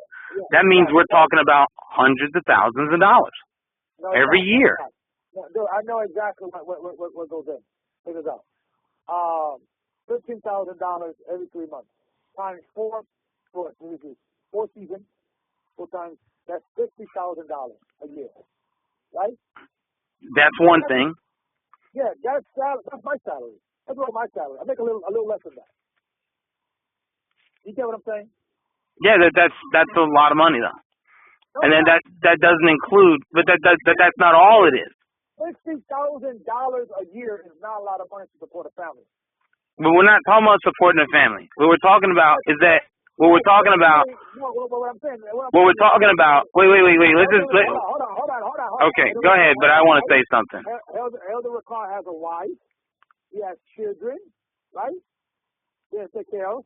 So that's $60,000 alone. It just, and this is, and dude, this is everybody pays. There's many people that we only charge like they only take it every month. They're in fixed income. They only pay like $75 a cycle. So we have to even, I'm just giving the high end and dealing with the tithes and offers. Let's just say 300 people pay tithes. Give me a number in a monthly situation. I mean, it depends on who's tithing. Yeah, give me a ballpark figure. I mean, I don't know. If you know the number, you just know the number. It's not a matter of if it's a particular. It's what it is. Yeah, the average people that tithe within the church is the average. The people is about $50 bi-weekly, $100 a month. That's the average. Some more, some less. That's the average. About $25 a week in regards of average. Some more, some less. So let's just say we have 300 people paying $100 a month. That's $30,000 a month times 12. That's $350,000 a year. Plus the 60. And plus the 60. Right? That's $400,000. Right, that's $400,000. Yeah, he's good. He doesn't need any more right now to do what he's doing. What is he doing that needs $400,000? Right. We're looking to buy some property land, some land. But, I don't want to, I know you don't want to go into too much detail about what is going. I'm not asking for that detail. $400,000 though is a significant amount of money. Right. We're looking to, it is. But really, it should be within the millions. It should really be within the millions. And it probably could be if the structure of the church was a lot more solid with communication between brothers. Because then each section could build. Right, and that's what we're doing. But to get to that point, accountability is paramount. It is paramount, but the problem is there's always going to be issues with that because there's always going to be, well, Elder, we should do this with the money. We should do that with the money. And then we're going to tell what we're going to do with the money. You get what I'm saying? Like, we look into buy some property in Ethiopia and keep it for yourself. And we open it, I heard this, because people always yapping, and everybody, and before you know, everybody, the Holy Spirit is telling us to go to Ethiopia. No, because you heard rumors. So you keep it for yourself, please. So that's what, but we're talking about in Ethiopia, and just dealing with anything. We're dealing with a situation that buying property, setting up the pipelines for the water and all that. We are talking about a minimum, dude, $1 million. $1 million. Just buying property, setting up an infrastructure that people can live in the infrastructure. You just minimum $1 million. So we're thinking about doing the work of the Most High. It's only taking care of home and things like that. That's part of it, but a lot of it is looking towards the future. So and what I'm saying is that last year and let me just say for the record, Elder recall annually it's just making a little over 100,000 every year. Just a little over 100,000. So if you cut the salary in the homes, we're probably collecting after it's all said and done a good $20,000, $40,000 a year. So we have about, or not we, but the church has about 100,000, a little over 1,000 there, which is peanuts when it comes to do little work. So trust me, but no one is getting rich off your money, Ak. I'm not worried about people getting rich off the money. All I'm saying is, don't get me wrong, I'm not saying getting rich off the money. But if you're going to say send it to him, it's got to be explained. Why to him? I'm explaining to you why it is him. But like I said, I'm not going to, our rule of thumb within the church, if people are inspired to send tithes, let them do it. That's the law, we do it. We don't want to do it, but we don't spend 3 hours doing it. You know why? Because every single time we have done that, it always has come back to like haunt us. So if it bothers you, you spend 5 minutes on it. Brother, it's cool. Don't say anything. You don't have to. It's okay, because it always becomes a situation. Like there was a situation in Brooklyn. There was a sister in Brooklyn who was sending me $600 a month in tithes, but she never came to the church, and she was doing that for over 3 months. I said, sister, I can't accept your money. But this and that. But it's always giving an excuse. So I didn't trust the situation. So it's not about money or a situation that we don't need money. Listen, I'm right now in a situation that we need our own place. We need our own place. So I'm in the dilemma: we should get our own place, or should we buy a place? Okay, for buying a place, we're talking about dealing with reservation and just dealing with the market here in New York. We need at least $50,000 in cash. We're not even remotely in that level. I think last time we checked, in my savings in the church was like $4,600 something dollars. And I think my checking has $900. We're not even remote with that. So we have to start getting used to dealing with hundreds of thousands and understanding and then trusting men of the Lord with that type of money. Understand they're not going to go out to get rich. You get what I'm saying? They're going to take care of them, but the bulk of that, it has to be talking about doing some real things. So we have to be comfortable having a man or an institution having not only 100,000 but millions of dollars of our money, and hoping they're doing the right thing. And I don't want to hope. I want accountability. No, but you're never going to get this type of accountability because I'm giving you the compensation, and we're going to. And even though we had this conversation with other Ricardo, he's going to give you these type of situations, and I'm already giving you too much that I shouldn't be giving you because of security purposes. But regardless, we're not going to send you like a draft on like email what we have spent for the last 5 years. That's not going to happen. So if that's what you're expecting, then it's probably best that, don't even hold your breath on that. We're going to have a conversation, and then, saying similar things. The other Ricardo's going to regurgitate what I'm saying, and things of that nature. But we're not going to be like, we're going to be sending you an email and a draft of your, no, because we know that once we do that, that opens the door of somehow. We just don't do that. If you don't want to send cards, brother, that's good, man. It's good. It's not. We don't. You can still be a member. Everything is good. You not sending tithe or whatever is one thing. For you, dealing with tithe or you shouldn't pay tithe. That's dealing with doctrinal. But if you don't feel comfortable, you keep it to yourself, and we could be friends and let the spirit, situation. But as the rules of the church, the only people that are supposed to be receiving tithe is the deacons and the elders in their regional place. Period. That's the law of the church. That's the rule of the church.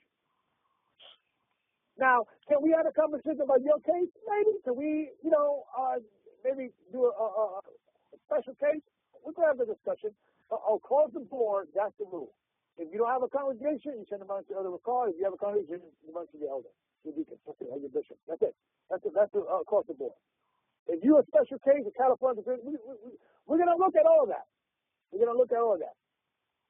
But ultimately, if we decide that that's going to be, or we say it's going to be just like 80% of the things, and we think 20% of what you guys are doing, then, we don't want to spend 3 hours explaining this thing. We're going to spend like maybe, 20 minutes, and we'll go to the next subject. And it becomes a situation that we constantly have to be explaining to you guys things what we do. Maybe from an administration perspective, maybe you guys could do it better. Maybe you guys could, or you could, you have to make tough decisions. But we're not going to be blowing blood vessels. Well, hold on 2 seconds.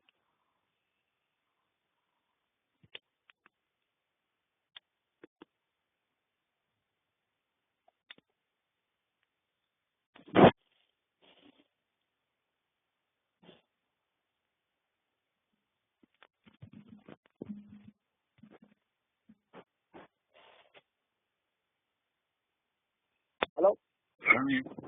So, it cannot be, wait, hold on 2 seconds.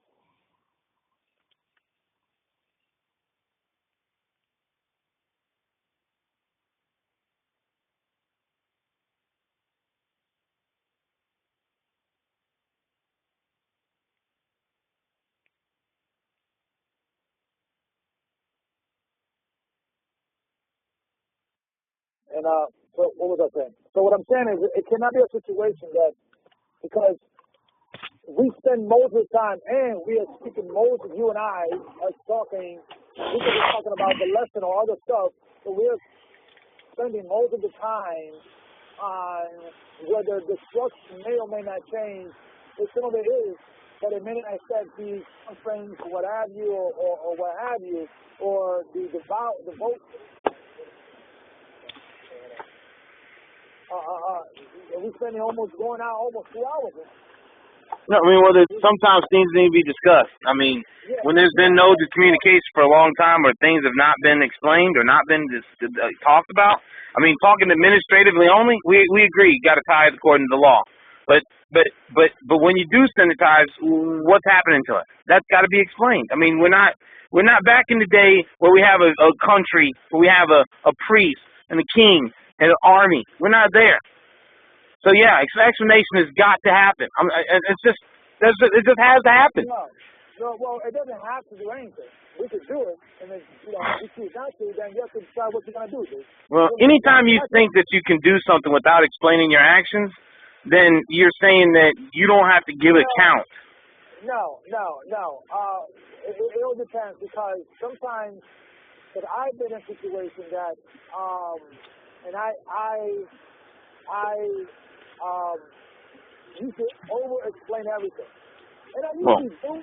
I'm known for that. I've never been in a situation that I just don't explain things, but sometimes that has come up to haunt me, because it becomes a situation that now you're spending hours to explain with every single thing. Like I had a fish over here. This was like about 2 years or 3 years ago.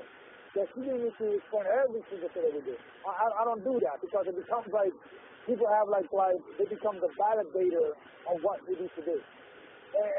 So I make it clear I don't have to, I want to, and I don't mind, because I think that we take some form of purification and make things run better. I don't have to do anything. Well, you're right. I'll agree with that. You don't have to explain anything, and I don't have to do what you say. So, but if you want my cooperation, I need to hear an explanation. Right, and I have my history with you and I has been that. And you've been explaining, and that's what brings me into a position where I can say, okay, I can trust this brother because he's disclosing what's going on. See, that's why I don't trust the government. I don't trust the court systems. It's because they don't tell me what they're doing and why.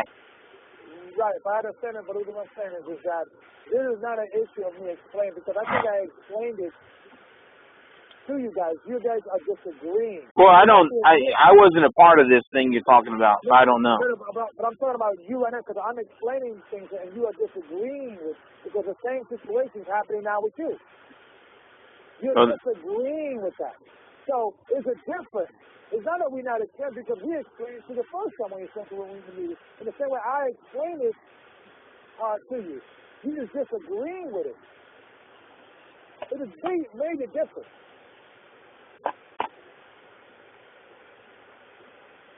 I'm going to give you an example. When I was dealing with Deacon Balak, and he felt that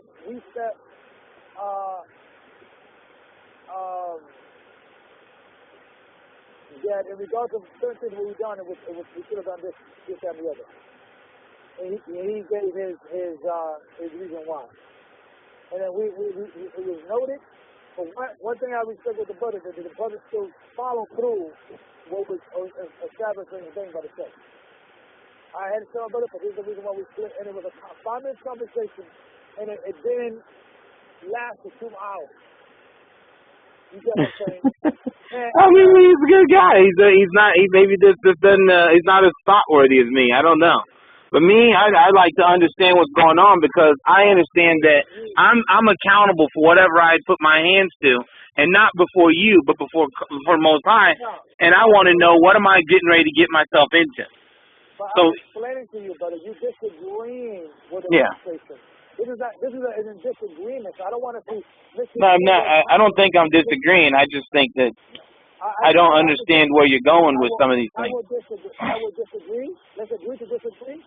Because every single time people don't want to do what we tell them after we explain it, they always use the loophole. You don't understand, Elder, what you're saying. You don't understand what I'm saying. You just disagree. So let's just end it there, because I'm a straight shooter. You know, I hate in this side when people don't want to do nothing or do something, and they'll say, and Christians used to do this a lot, and this is picking up. Hold on, 2 seconds.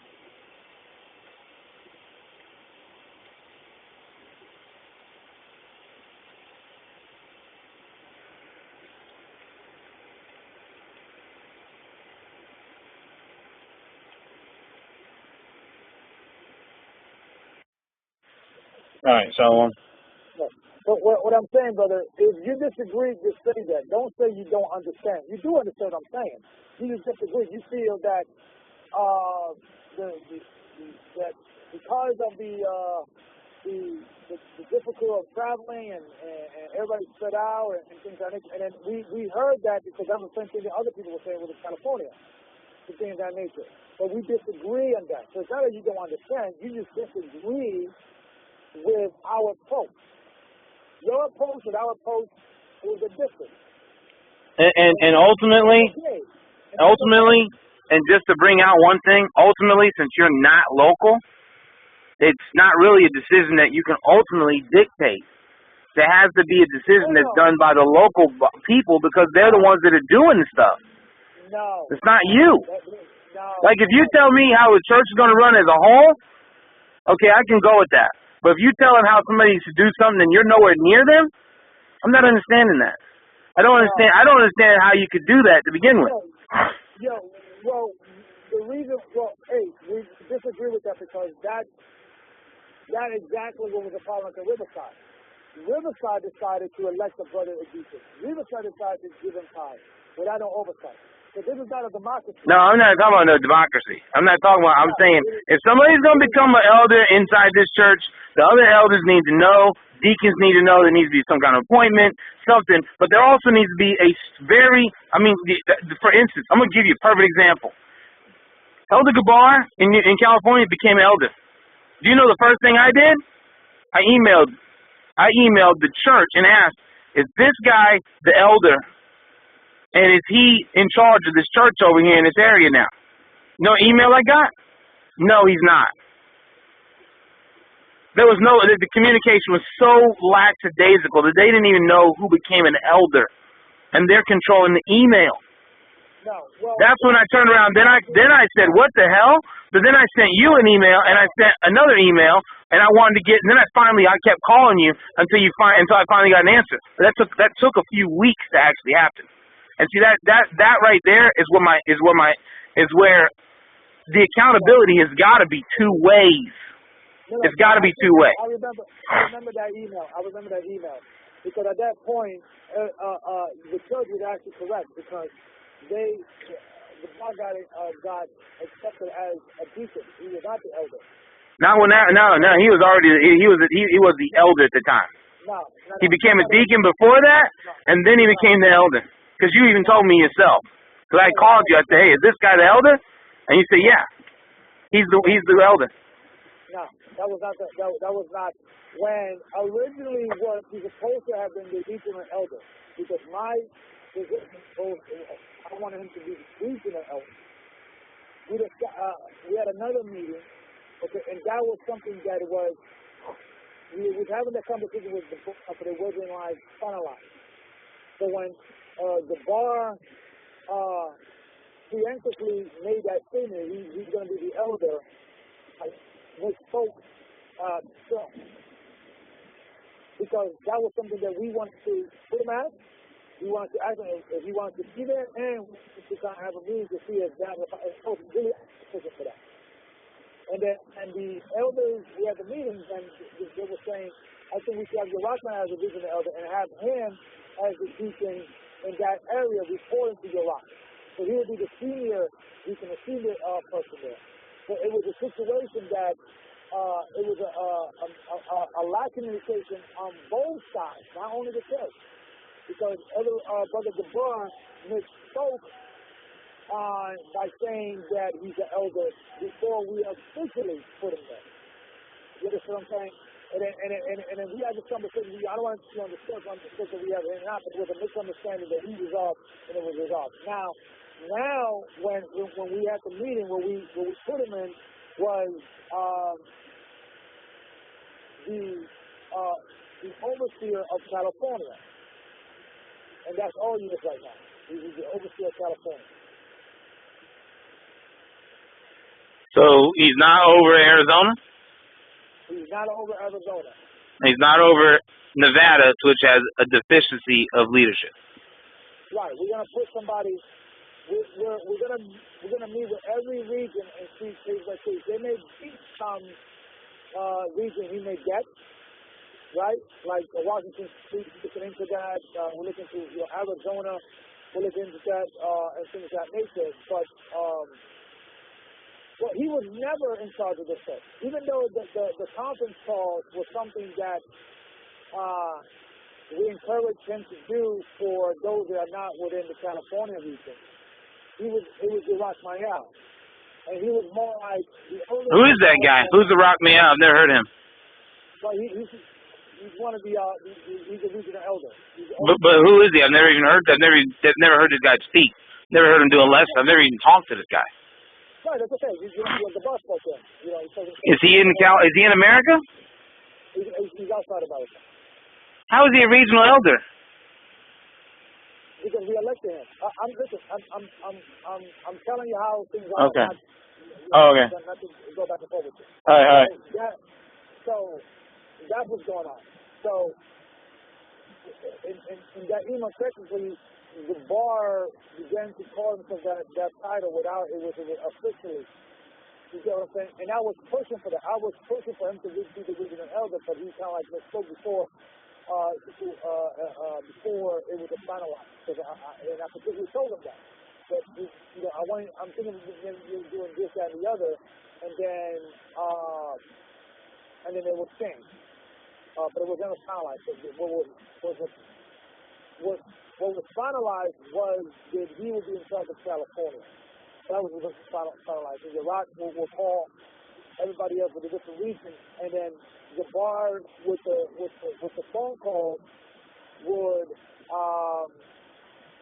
for those that are by themselves, and then they would report to Gabar, and Gabar would report to Iraq, telling Iraq will build a relationship with the people in different regions, like Arizona and different regions. That is. But in regards to ties and all that, none of that. The only thing that was talked to him in regards to the time was the people in California,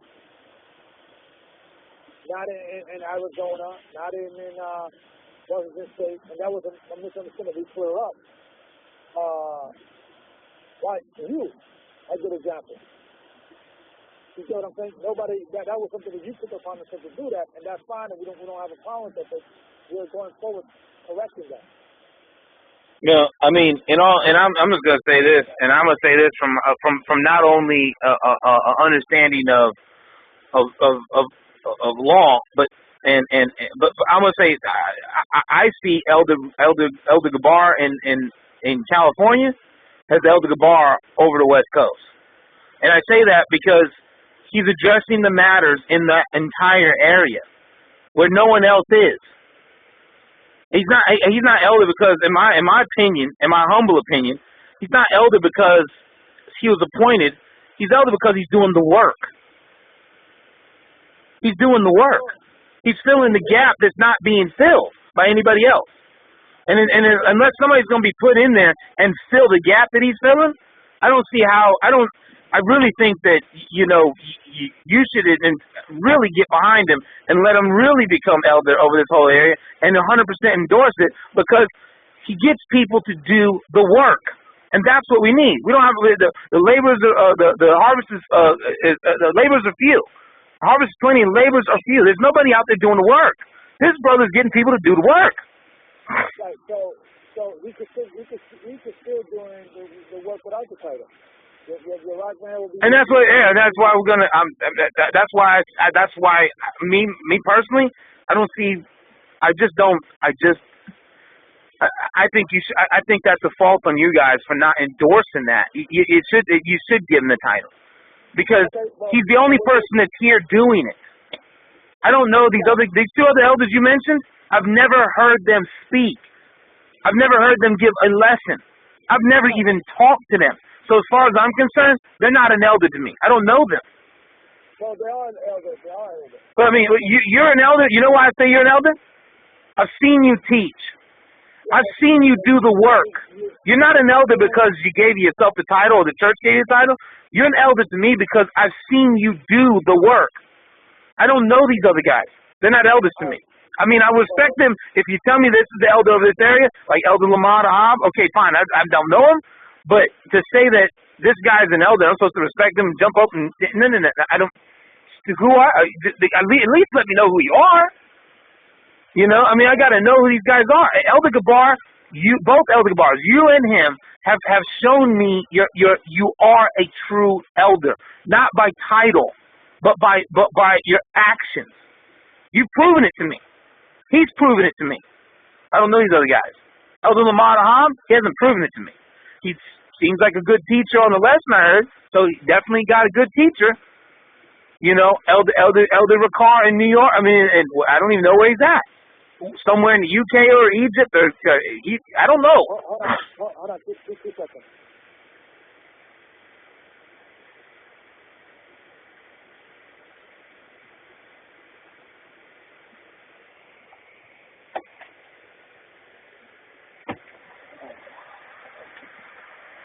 I'm gonna call you right back. No, okay. Okay.